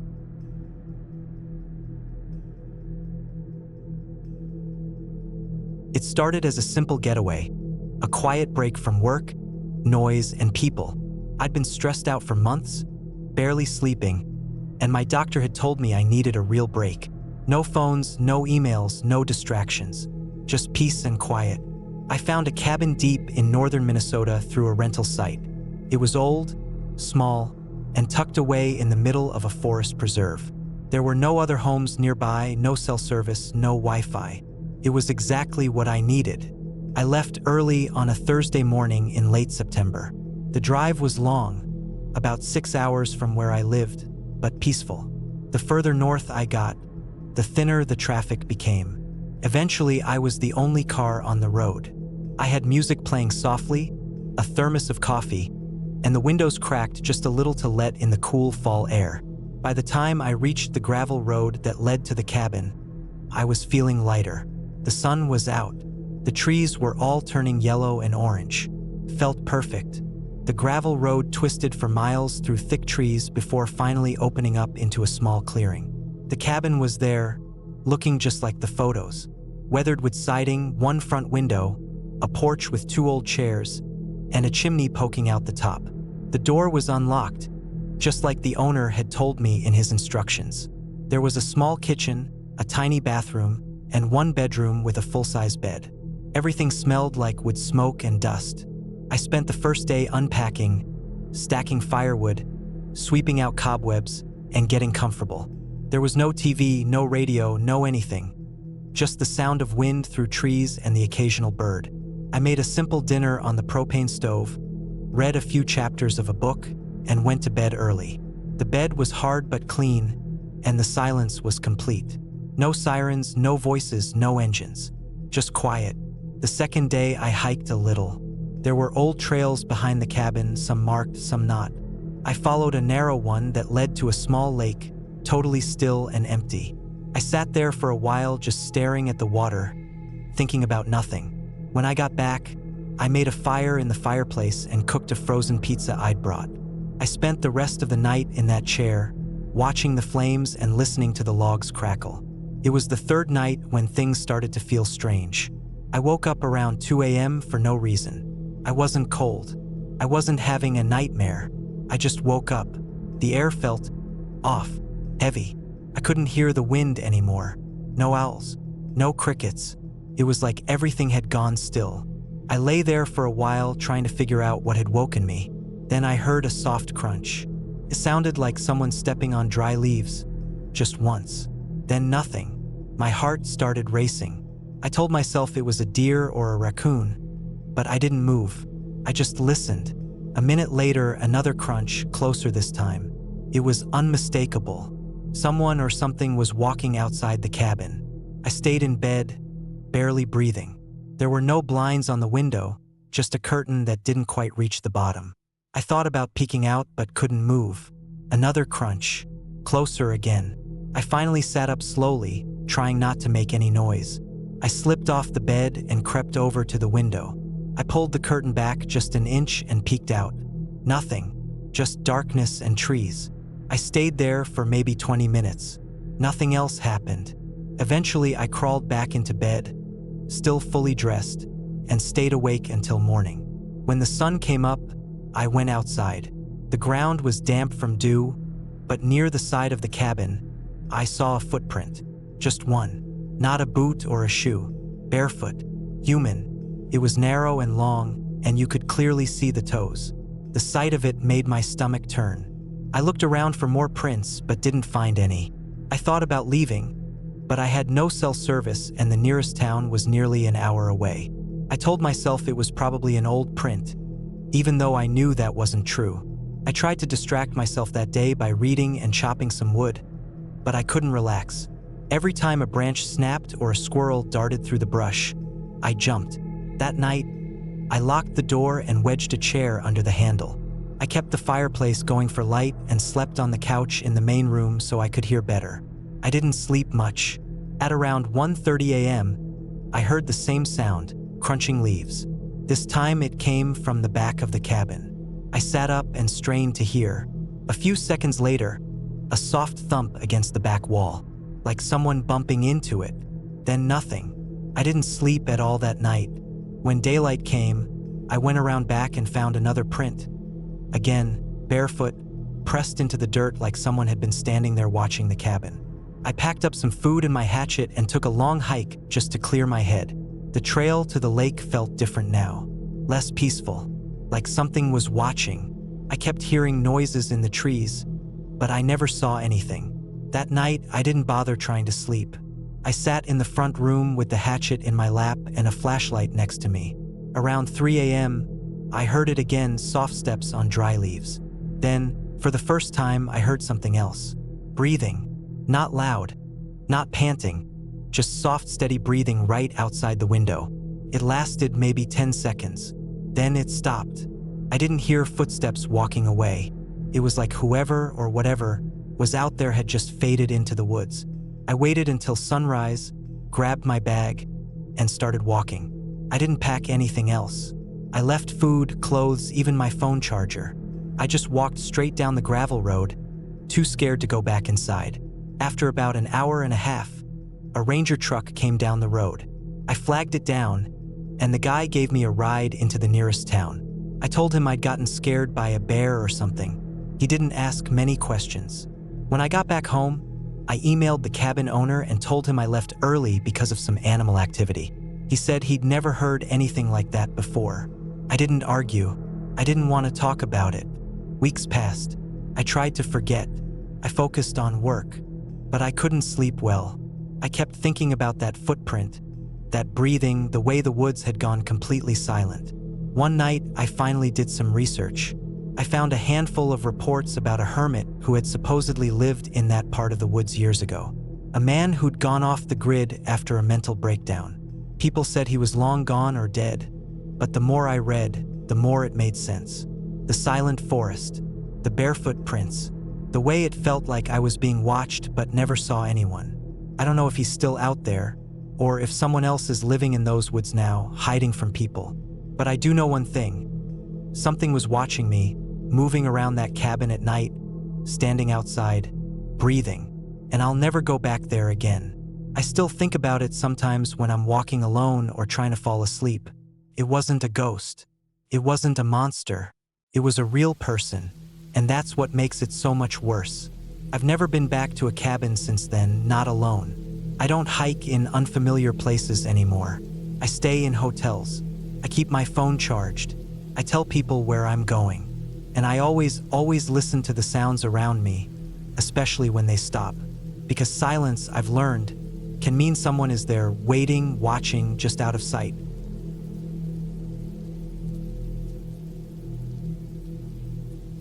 It was early September when I decided to take a break from everything and stay in a cabin deep in the northern woods of Minnesota. The idea had been on my mind for a while. No work emails, no traffic, no people. Just trees, wind, and whatever was left of the summer heat.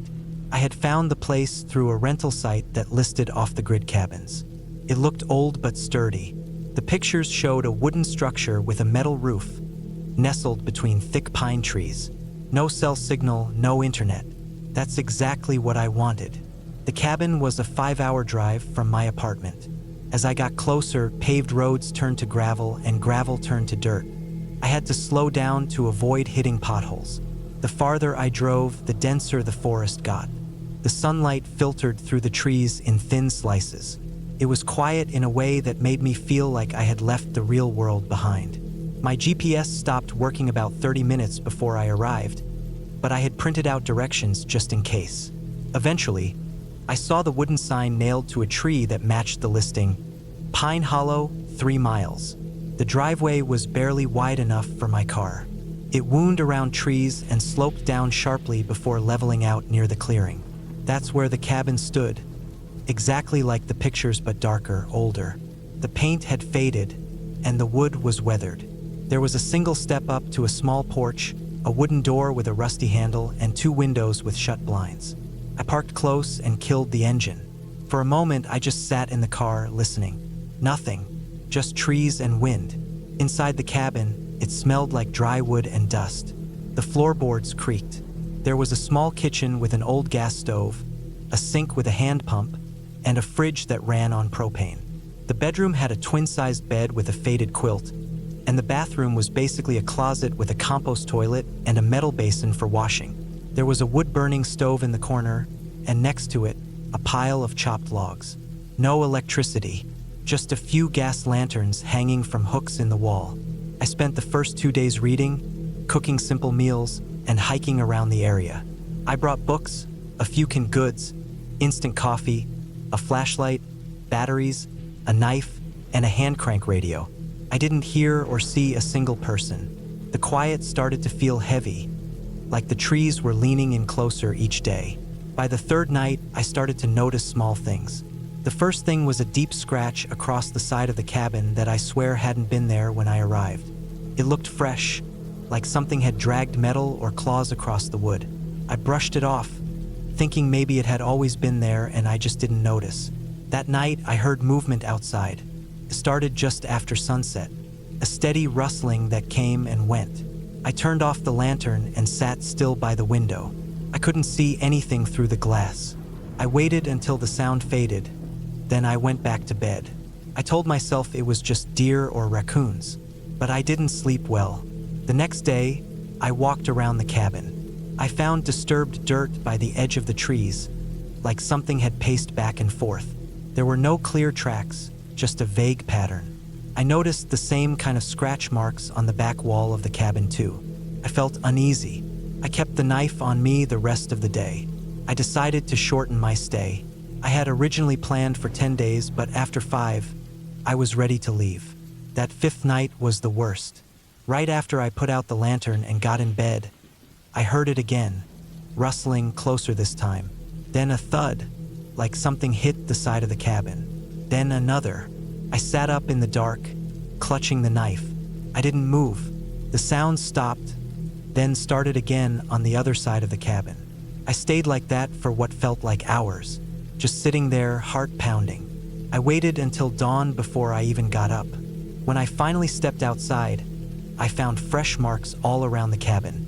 Deep lines in the dirt, like someone or something had circled the place all night. I packed everything in less than 20 minutes and got in the car. As I reversed down the driveway, I saw something off to the side in the woods. It was far away, barely visible between the trees, but it looked like a person. Still, just standing there. I didn't stop. I didn't slow down. I kept driving until I reached pavement again. I didn't look back. I didn't report anything. I didn't call the owner. I just left a review that said, "Remote and peaceful. Saw a lot of wildlife." When I got home, I had trouble sleeping. For weeks, I'd wake up in the middle of the night and listen for rustling. I started keeping a flashlight next to the bed. I kept the knife too. I couldn't explain what happened, not in a way that made sense. There were no ghost stories, no creatures in the woods. Just something real, something alive that didn't want me there. Months passed. I told myself it was just an animal. Maybe a bear, maybe a person living off the grid. But I'll never go back to that cabin. And I don't think I'll ever rent another one like it again. Not after seeing those marks. Not after knowing something walked around that cabin all night, silent and steady, just waiting for me to fall asleep.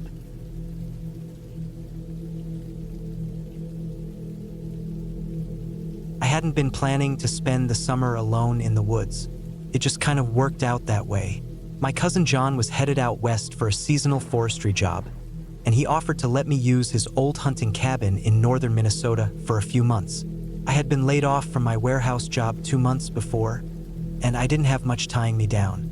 The idea of staying out in the quiet woods, with no neighbors or traffic or noise, sounded like exactly what I needed. I told him I'd go. He gave me directions that sounded more like a scavenger hunt than a road trip. After turning off the main highway, I had to take a logging road for about 6 miles, then veer off onto an unmarked dirt track that was more pothole than path. After that, it was about a mile hike with a four-wheeler, or on foot if you didn't mind the mud. I had brought an old pickup with big tires and good clearance, and it still took me over an hour from the highway to get there. I didn't see a single house, mailbox, or power line along the way. When I finally pulled up, it was late afternoon. The sun was starting to hang lower in the sky. The cabin was smaller than I expected. It had a slanted tin roof that looked like it had been patched with whatever John had lying around. Shingles, old sheet metal, even what looked like a piece of siding from a trailer. The walls were rough pine, dark with age, and the porch sagged a little on one side.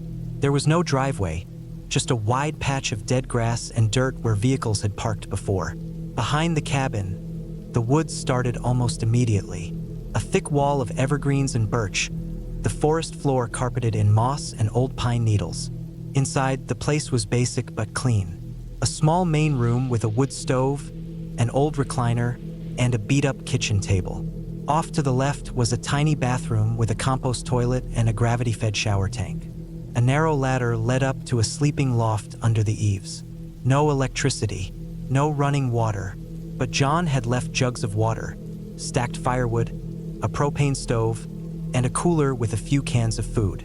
There was even a small solar panel set up to charge a battery that powered a couple of dim lights and a radio.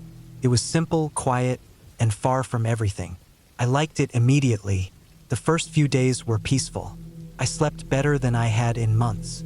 I spent my time chopping firewood, cooking simple meals, walking in the woods, and reading old paperbacks John had left behind. I'd brought a box of groceries and a camping cooler with frozen meat and vegetables. I planned to make one supply run into town every week or so. The nearest town, if you could call it that, was over 20 miles away. It had a gas station, a general store, and not much else. The woods around the cabin were dense, but not threatening. During the day, The forest was alive with the sounds of birds, squirrels, and wind through the trees. At night, it got quiet in a way that city people probably never get to hear, like someone had turned down the volume of the world. Occasionally, I heard distant howls or snapping branches in the dark, but I chalked that up to deer or coyotes. Sometimes a raccoon or something else would scurry across the porch. It didn't bother me. I felt safe inside the cabin, with the door bolted and the wood stove glowing. After about a week, I started exploring the woods behind the cabin more deeply. John had mentioned in a note that there was an old tree stand back there, about a quarter mile out. I found it without much trouble. It was an old wooden platform lashed between two tall pines, about 15 feet up. Looked like it hadn't been used in years. The ladder was missing a few rungs, and the whole thing creaked when I touched it. I didn't climb it. While I was walking around that day, I noticed something strange behind the tree stand. About 20 feet away, the forest floor was disturbed. It wasn't recent, but it didn't look natural. The ground had a slightly sunken, rectangular shape, like something had been buried there and the soil had settled unevenly over time. There were no plants growing on it, unlike the mossy ground all around it. Just packed dirt, pine needles, and a few small rocks. I stood over it for a long time. At first, I thought maybe it was an old fire pit or a root cellar that had caved in. But it didn't seem deep enough for that. And the shape, almost exactly 6 feet long and 2 feet wide, started to make me feel uneasy. It looked like a grave. I tried to shake that thought out of my head. People buried all kinds of things out in the woods. Maybe it was an old garbage pit or a dead animal. Maybe even someone's dog. Still, I couldn't stop thinking about it. That night, I had trouble sleeping. I kept picturing that patch of earth, the way it dipped down just slightly in the middle. I tried not to let my mind wander, but it did anyway. 2 days later, I went back out with a shovel. I don't know what exactly pushed me to dig it up. Curiosity, mostly. I told myself I wouldn't go deep, just poke around a little and see what was under there. Maybe some old hunting gear or a box of trash. I started digging on one side, carefully, trying not to make a mess. The soil was compacted but dry, easy enough to move. After maybe 20 minutes, I was about 2 feet down when my shovel hit something solid. I stopped. The sound wasn't metal or stone. It was dull, almost soft. I cleared away some more dirt with my hands. Something grayish-white was buried there, flat and smooth. My first thought was wood. I scraped away more soil and realized it was a piece of thick plastic, like a storage bin or tub. The edge was rounded. I exposed more of the lid, which was covered in scratches and dirt. There was no label, no writing. It was sealed with duct tape, lots of it. Thick layers crisscrossing over the lid like someone had gone out of their way to make sure it stayed shut. At that point, something in me started saying stop. Just stop, fill the hole, and walk away. But I didn't. I peeled back the tape slowly, my hands shaking. The lid came loose with a sucking sound as I pried it up. The smell hit me instantly, thick and sour, like rot and chemicals. I gagged and stumbled back. Inside the plastic tub, wrapped in layers of plastic sheeting, was something human. I froze. I didn't touch anything. I didn't look for long, but it was enough. Pale hand, fingers curled tight. Something like a shoulder or hip, covered in plastic wrap. The smell confirmed what my eyes didn't want to see. I fell backward and threw up in the dirt. My ears were ringing. My chest felt tight. All the air in the woods seemed to vanish at once. I don't know how long I sat there before I forced myself to put the lid back on, reseal it with the tape, and start covering the hole again. My hands were shaking so bad I could barely shovel. It took me over an hour to fill it all back in and brush the ground clean. I didn't sleep that night. I didn't eat. I sat in the cabin with my back to the wall and my shotgun across my knees. I kept hearing things. Branches snapping, wind, maybe just squirrels, but it all sounded wrong, like the woods knew what I'd found. I kept expecting someone to show up, someone who knew I had dug where I shouldn't have, but no one came. The next morning, I packed up as much as I could fit in my truck. Food, clothes, tools. I didn't touch the books or the firewood or the cooler. I didn't lock the cabin. I just left. It took me hours to get back to the highway. Every sound along the road made me jump. I kept looking in the rearview mirror, expecting headlights or something worse. I didn't go to the police right away. I drove straight back to my apartment 2 towns over and sat there for almost a full day. Couldn't sleep, couldn't eat. I kept thinking about that hand, curled like it had been clenched for a long time. I finally called the sheriff's department. They sent a deputy and 2 detectives. I told them everything. Where the cabin was, how I found it, what I saw. They asked a lot of questions. I gave them John's full name and cell number. They told me to stay available in case they needed more information. 3 days later, they called back. They had excavated the site and confirmed it was a body. Female, likely in her 20s or 30s. Cause of death unknown. They were still working on identification. They said it had been buried for a long time, maybe years. John was arrested 2 days later in Idaho. They found more evidence in his storage unit: photos, clothes, maps. He didn't resist. I watched the footage of him being led out in handcuffs. He looked calm, almost bored. I don't think he thought anyone would ever find it. I never went back to the cabin. I sold the truck a few months later. I moved to a new city and started fresh. But I still dream about the woods sometimes. About the way the dirt gave way under my shovel, the way the plastic smelled, the way that hand looked in the dim light. People think the scariest things are ghosts or monsters or haunted cabins. But the truth is worse. The truth is that someone you know, someone you trust, can smile at you, hand you the keys to their quiet little cabin in the woods, and leave something buried out back that changes your life forever. And that's what I think about when I hear the wind in the trees.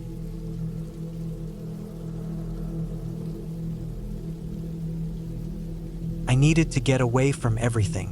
Life was weighing on me in a way I hadn't felt before. Just an endless cycle of noise, stress, and pressure. I worked a desk job in a busy office, and I'd started noticing how much time I spent in front of a screen, even outside work. My phone never left my hand. My eyes were always glued to some feed or notification. My chest had been tight for weeks. I wasn't sleeping well. I'd wake up already exhausted. I couldn't concentrate on anything, and I was getting more irritable with people who didn't deserve it. So I finally did something about it. I took 2 weeks off and booked a small cabin deep in the woods of northern Minnesota. I found it through an old listing on a website that focused on off-grid rentals. The cabin didn't have running water or electricity, and that was the point. It had a wood-burning stove, a small cot, and a hand pump well nearby. No Wi-Fi, no service, no neighbors for miles. The photos showed a quiet clearing surrounded by thick forest. There was a dirt path that led in from the nearest road, and the owner told me I could leave my car at a spot about a quarter mile out and hike the rest of the way in. The drive up took most of the day. By the time I got to the parking area, the sun was starting to dip behind the trees. I pulled my gear out of the back seat, just a large backpack, a cooler with some basic food that didn't need refrigeration, a small gas camp stove, a flashlight, and a few other essentials. I started the short hike in. It was quiet, really quiet, the kind of silence you forget even exists until you're out in it again. No car horns, no buzzing phones, just the wind in the trees and the sound of my boots on the trail. After maybe 20 minutes of walking, I saw the cabin up ahead. It looked exactly like the pictures. Small, weathered, with a tin roof and a chimney. There were some old logs stacked against the side of the structure and a rusted axe wedged into a stump nearby. Inside, it was just one room. The cot was in the corner with a thin mattress and some folded-up blankets. A small wooden table sat by the window with a candle and a box of matches. A shelf held some basic supplies, old canned goods, a few books, a lantern. I set my stuff down, opened a few windows to let the place breathe, then went outside to start a fire in the small fire pit out front. It got dark fast. There were no lights to soften the shadows, just the flickering flame and the rising moon overhead. I sat by the fire that first night, listening to the woods around me, slowly letting the tension unwind from my muscles. I slept deeply for the first time in weeks. The next few days passed quietly. I got into a simple rhythm. Wake up with the light, walk the trail near the cabin, make simple meals, read, write in a journal I'd brought along. The forest felt dense and alive. I started to notice little things. Animal tracks in the dirt, the way the air smelled just before it rained, birds that came close to the cabin in the mornings. I didn't see another person the entire time. Felt like I was in another world. Around the fourth night, I started hearing sounds out in the woods that I hadn't heard before. It was hard to describe. Not animal noises exactly, not the usual rustling of raccoons or the distant howling of coyotes. It sounded heavier, like someone walking. Not constantly, but now and then I'd hear what clearly sounded like steps. Slow and deliberate. They'd always stop as soon as I tried to listen closely. The first time I heard it, I brushed it off. Maybe a deer, maybe my imagination, but it kept happening. Every night after dark, I'd hear it. The fifth night was when things got worse. I had just put out my campfire and was about to go inside when I noticed something near the edge of the clearing. A shape. I couldn't see it clearly, it was too dark. But it was there, a dark outline that hadn't been there before. I froze. The shape didn't move. I stood there for what felt like 5 minutes, just staring. Then I backed slowly into the cabin, shut the door, and latched it. I stayed awake most of the night, my flashlight beside me, listening. Nothing happened that night, but the next morning, I walked to the spot where I thought I saw the shape. There was nothing there. No prints in the dirt. Nothing out of place. Still, I felt unsettled. I considered hiking out early, but I told myself I was just getting spooked. That's what being alone in the woods does to your mind. You get paranoid. You start hearing and seeing things that aren't there. That afternoon, I went for a walk along the trail like usual, but I noticed something strange. A tree near the trail had a long gash in the bark, fresh, as if it had been scraped by something sharp. At first, I thought it might be from an animal, maybe a bear, but the marks were too straight, too deliberate. I kept walking and found another tree with a similar mark. Then another. They weren't random. They followed the trail. I turned back. That night, I locked the cabin door and moved the small table in front of it. I didn't light a fire. I sat in the dark with my flashlight off, just listening. Around midnight, I heard the footsteps again. Closer this time. They circled the cabin. I held my breath. I didn't move. The footsteps stopped on the far side of the cabin. Then I heard a tap on the wall. Just once. Then silence. I stayed frozen until morning. When the sun came up, I went outside. There were prints this time. Not boot prints, bare feet. Big. At least 2 different sets. They circled the cabin and disappeared into the woods. That was it. I decided I was leaving. I packed my gear in 15 minutes. Didn't even eat breakfast. I hiked back to the car and didn't look back. The whole way, I felt like something was watching me. I drove straight back to the city. Back home, I couldn't stop thinking about it. I kept going over everything, what I heard, what I saw, the prints. I even tried to look up stories from the area but didn't find much. A couple missing persons reports from years ago. Nothing recent. I didn't talk to anyone about it. Felt too strange to explain. I didn't want to sound crazy. It's been months now. I haven't gone back. I won't. I don't know who or what was out there with me, but I know it wasn't an animal.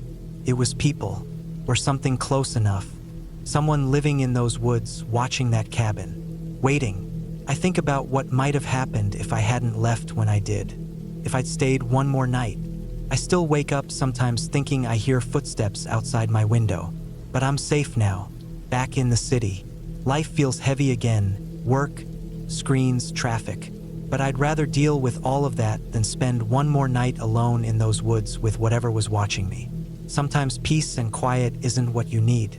Sometimes it's just the silence before something terrible. I haven't told anyone the location of that cabin. I deleted the listing, burned the journal I kept. I still think about it. The tree markings, the footsteps, the tap on the wall. But I remind myself of one thing. I got out. I made it home. That's the ending I needed.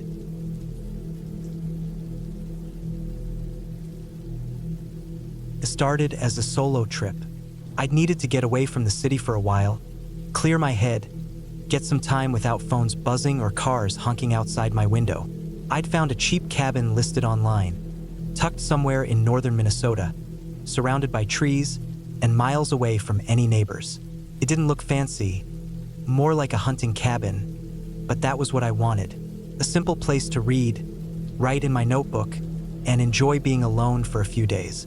The drive took longer than I'd planned, about 8 hours total, including a few stops for gas and food. Once I got off the highway, the last 45 minutes were nothing but winding roads cutting through thick forest. There weren't any streetlights, and the GPS kept losing signal. I had to rely on the written directions I'd printed just in case. I reached the cabin around 5:30 p.m., and the sun was already dipping low behind the trees. The cabin sat back from the dirt road a bit, with a small gravel driveway leading up to it. It was a one-story wooden structure with a metal roof and a covered front porch. There was an old truck parked to the side, but the rental listing had said the owner sometimes left his old vehicle there. The key was in a lockbox by the door, and everything was just as the listing described. It was rustic but clean inside, wooden floors, a small kitchen, a bedroom with a twin bed, and a living room with a wood-burning stove and an old couch. The bathroom was small, with a shower that looked like it had been added much later. I unpacked my bag, set my food in the fridge, and then walked around the property. Behind the cabin was a steep hill that dropped off into a ravine. A narrow trail led from the back porch down into the woods. I followed it for a bit, just enough to see where it went. The forest was dense, the trees tall and close together. The only sounds were birds and wind. Felt peaceful. That first night, I made pasta, opened a book, and sat by the wood stove with a small glass of whiskey. I slept well, though I kept waking up to silence. I wasn't used to that. No distant traffic, no hum of a refrigerator or heater like in my apartment. Just dead silence. A few times, I thought I heard something outside, but when I looked out the windows, I didn't see anything. The next morning, I went for a hike. I followed the trail down the ravine and into the deeper part of the woods. There were old tree markings that looked like someone had once maintained the trail, maybe for hunting or logging. I walked for almost 2 hours, turning around only when I reached a small stream. I didn't see anyone, but I did come across an old fire pit and a few rusty cans. Looked like someone had camped out there years ago. When I got back, I chopped some firewood and made lunch. The day passed slow in a good way. I didn't check my phone once. The isolation was finally kicking in. I spent the afternoon sketching the view from the porch and writing in my notebook. Around 4 p.m., I heard something strange, a low humming sound, almost like a distant engine. I stepped out onto the porch, but the sound stopped. I didn't think much of it. That night, things started to feel different. I woke up sometime around 2 a.m., needing to pee. I grabbed my flashlight and stepped out onto the back porch. It was cold, and the forest was darker than anything I'd ever seen. No moon, no stars, just blackness. As I was walking back in, I thought I heard footsteps, slow, heavy ones, somewhere down the trail. I froze and listened, but I couldn't hear them anymore. I told myself it was probably an animal, maybe a deer. The next day, I checked the trail again.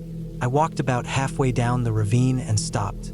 I didn't see any footprints, but I wasn't sure what I was even looking for. The ground was hard, dry in some spots, muddy in others. When I got back to the cabin, I noticed something strange. The firewood stack looked different, like someone had taken a few pieces and res-tacked them. I knew how I'd left it. Maybe an animal had knocked it over, but it didn't feel right. It looked too deliberate. I stayed inside that night, double-checked all the locks, and kept the stove burning. I couldn't shake the feeling that someone had been on the property. I had a hunting knife in my backpack and kept it beside me on the couch while I dozed off. I kept waking up to small noises, creaks, thumps. I kept checking the windows, but I didn't see anything out of place. By the fourth day, I was feeling on edge. I didn't hike that morning. I just stayed on the porch with coffee, listening. Every little sound made me turn my head. Around noon, I decided to check the trail one last time, just to clear my head. I didn't even go that far, maybe 10 minutes in. That's when I found the rope. It was hanging from a branch about 7 feet off the ground. A thick, old rope, tied in a loop like a noose. It was swaying slightly. I stared at it for a long time, trying to make sense of it. It hadn't been there before. There's no way I would have missed something like that. I turned around and went straight back to the cabin. I started packing. I was planning to leave the next morning anyway, but something in my gut told me to go now. I loaded my bag into the car and did one last walk around the cabin. That's when I noticed something else. The lockbox with the spare key had been opened. The key was gone. I got in the car and backed out of the driveway fast. I didn't stop driving until I hit the main road. I stayed at a small motel that night, somewhere about an hour away. I kept thinking about that rope, that key, and those noises at night. I don't know who was out there or why, but someone had been near that cabin. When I got home, I contacted the listing site and reported it. The owner responded a few days later, said the truck had been gone when he came back, and someone had broken a window. He said the place had been vandalized before, and he was thinking of pulling the listing. He offered me a refund, but I didn't care. I wasn't going back. Even now, months later, I still think about that trip. I still wake up some nights wondering what would have happened if I'd stayed one more night.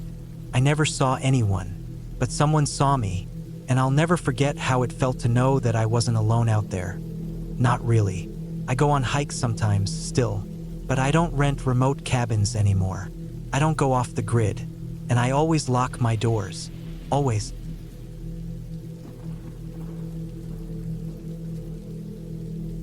I rented a small cabin in the northern part of Minnesota in early November, just before the snow would start piling up. I had a lot of vacation days left and wanted to get away from my apartment in the city. I wanted silence, no traffic, no neighbors slamming doors, no phones ringing, just trees, a lake, and hopefully some time to think. I found the place on a small website that advertised remote vacation spots. The listing said the cabin was a mile from the nearest road, nestled in the woods near a small frozen-over lake. The pictures looked peaceful, nothing fancy, just a basic wood cabin with a wood stove, a bed, a little kitchen, and a porch facing the lake. It was exactly what I wanted. I drove most of the day to get there. By the time I parked at the spot the owner had marked on the map, it was already getting dark. The walk to the cabin took me about 25 minutes through woods that were just starting to lose their last leaves. The trail was narrow and covered in damp leaves. My boots slipped a few times on hidden roots, but I finally saw the roof of the cabin through the trees. It was smaller than I expected, but clean. The front steps creaked as I stepped up to unlock the door with the key the owner had left in a lockbox. Inside, it was exactly like the photos. A little cold and dusty from not being used in a while, but it smelled of dry wood and old pine. There was a stack of firewood next to the stove, a flashlight on the counter, and a notebook with instructions about the generator, the well pump, and a note about not drinking the tap water without boiling it first. I unpacked my stuff and got a fire going. The stove took a while to heat up, but it warmed the small space nicely. That first night was quiet. I cooked some canned chili on a little propane stove, read a few pages of a book, and went to sleep under a heavy blanket.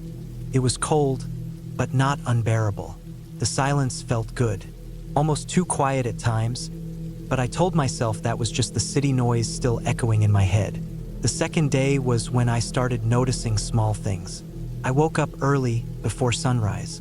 The air inside was cold again, and I had to get the fire going. I stepped outside to use the outhouse and noticed footprints. At first I thought they were mine from the day before, but they weren't. They came from the woods on the north side, went up to the porch, then back around the cabin toward the lake. They were boot prints, larger than mine. I walked around the cabin and saw that they led down the slope toward the frozen lake. But then they just stopped.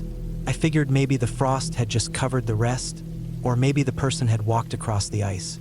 But that made no sense. Why come up to the cabin and then just leave like that? I tried not to let it bother me. I told myself maybe it was the owner checking up on the place. Maybe a hunter passing by. I had no cell service out here, so I couldn't really confirm anything. I went about my day. I chopped more wood, boiled some water, and made some instant coffee. I read a few chapters and tried to fish through a hole in the lake ice, but nothing bit. That night, I double-checked the locks on the door and brought in the axe I'd been using. I didn't sleep well. Every creak of the cabin made me open my eyes. A few times I thought I heard something outside. Not animals, not wind, just small thumps. Once I thought I heard breathing near the window, but I convinced myself it was just the wind whistling through a crack in the frame. The third morning, I woke up to find the door slightly open. Just an inch, but it was definitely unlatched. I always latched the door. The axe was still beside the bed. I stepped outside in my boots and looked around. The same footprints were there again. This time, they circled the cabin twice. I felt a sick twist in my stomach. I stayed outside for a while, just standing in the cold, holding the axe. My breath came out in clouds. I waited, listening, but there was nothing, just trees and a bit of wind. Back inside, I checked everything. Nothing was missing. Nothing was moved. I didn't even see any scratches or damage.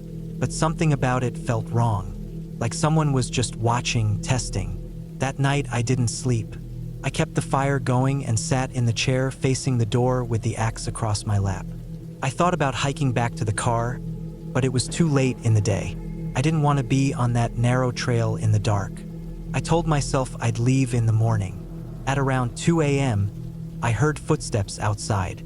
Not animals, human, slow, crunching leaves. Then the porch creaked. I didn't move. I held my breath. The footsteps stopped right outside the door.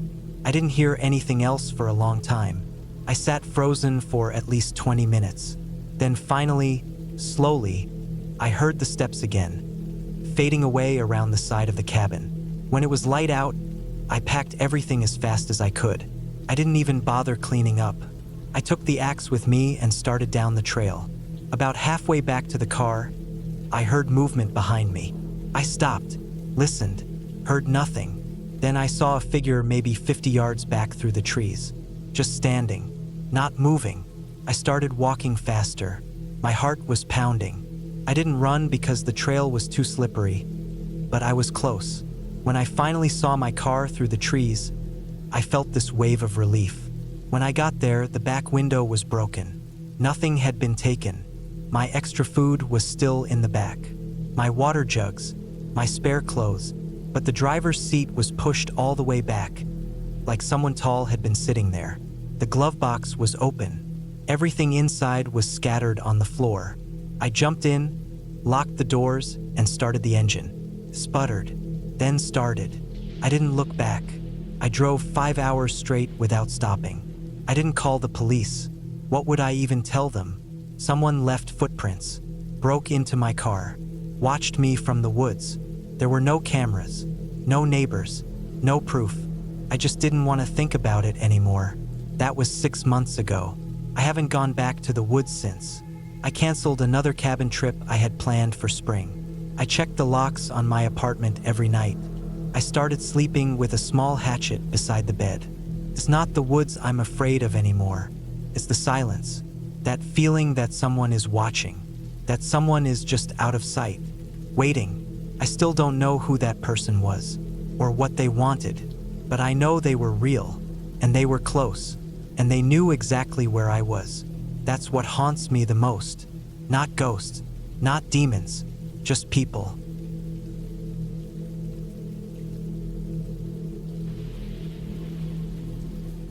It started as a weekend to get away from everything. I'd been working long hours at a construction company, barely getting any sleep and just wanted peace. I found a listing online for a small off-grid cabin deep in the mountains of northern Idaho. The pictures showed an old log structure surrounded by pines, with a wood stove, a small bed, and nothing else. That was exactly what I needed. No cell service, no internet, no people. I packed up my truck with a cooler full of food, a few jugs of water, my sleeping bag, and some firewood just in case. I brought a camp stove too, even though the listing said there was a working wood stove for heat and cooking. I left Friday morning and drove for hours. The last 30 miles were on a dirt road, narrow and winding through thick forest. I passed no one. The deeper I drove, the more alone I felt. When I finally reached the cabin, it was late afternoon. The place looked just like the photos. It was small, maybe 15 by 20 feet, with a slanted metal roof and one small window in the front. It sat on a bit of a clearing surrounded by trees on all sides. I parked a few yards away and carried my gear inside. The inside smelled of old wood and something faintly musty. There was a cot with a thin mattress, a table and chair, and the old cast iron stove. I lit a small fire to warm the place up and unpacked. By the time I got settled and made a sandwich, the sun was already going down. The forest got dark fast. I sat on the chair and just listened. No cars, no voices, not even birds. Just whined through the trees. I slept okay that first night. I woke up once or twice to silence so deep it was almost uncomfortable, but I eventually fell back asleep. The next morning, I made coffee on the camp stove and stepped outside. It was cold. I looked around the clearing. There were no signs of recent visitors, no trash, no boot prints. That's what I liked. I walked into the woods for a bit, just to look around. Nothing strange. The trees were so thick the light barely touched the ground. That afternoon, I read a book and chopped some firewood I found stacked behind the cabin. Around 4 p.m., I decided to walk down the dirt road a ways, just to stretch my legs. After maybe 20 minutes, I saw something odd. Tire tracks. Fresh ones. They looked new, no leaves or dirt had settled in. Struck me as weird. I hadn't passed a car on my way in, and there was no other cabin for miles according to the listing. I followed the tracks for a bit. They led off the road and down into the trees. I didn't go too far, just enough to see that someone had driven in, maybe turned around, then left. I shook it off. Maybe it was a forest ranger, I thought, or someone lost. That night, I didn't sleep as well. I kept thinking about the tracks. Around midnight, I thought I heard something outside. It wasn't loud, just a soft crunch, like a boot on dead leaves. I sat up in bed and listened. Nothing. I waited for 10 minutes. Still nothing. I chalked it up to an animal and laid back down. In the morning, I stepped outside and walked around the clearing. I found a boot print near the back corner of the cabin. It was faint but clear, definitely human. I hadn't walked there. I stood still for a long time, just staring at it. There were no other tracks. No direction it came from or went to, just one print. I decided not to panic. Maybe it was from the person who owned the cabin. Maybe it was old. I went about my day as normal, but I felt tense. Every twig snap sounded louder. Every gust of wind made me look up. I didn't go far from the cabin that day. I just didn't feel right. That evening, I kept the fire going longer than usual. I didn't like the dark now.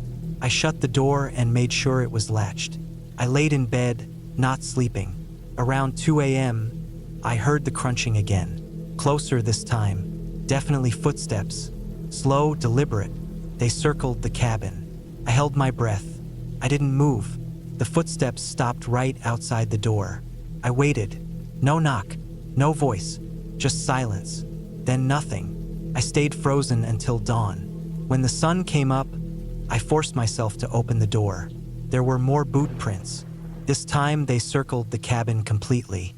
Whoever it was had walked around the whole thing, slowly, like they were inspecting it. I decided I was done. I didn't care how peaceful the place was supposed to be. I packed up everything. It was early and cold, and I didn't even eat breakfast. I just wanted out. As I loaded my truck, I kept scanning the trees. I saw nothing, but I felt watched. The hairs on my arms were standing straight up. I drove fast, barely slowing for the bumps in the road. When I hit the main highway, I didn't stop until I reached a gas station a couple hours away. I told the clerk there about what happened. He said I wasn't the first to report strange stuff near that stretch of woods. No crimes, just weird stuff. Campers finding their gear moved, hunters spotting people deep in the trees who just turn and walk away. He said no one lives out there, not officially. I went home and didn't tell anyone else.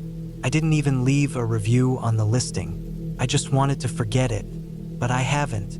Every time I'm alone in the woods now, I think of those footsteps, of someone silently walking around my shelter in the dead of night, not knocking, not speaking, just listening. And I know I wasn't alone out there.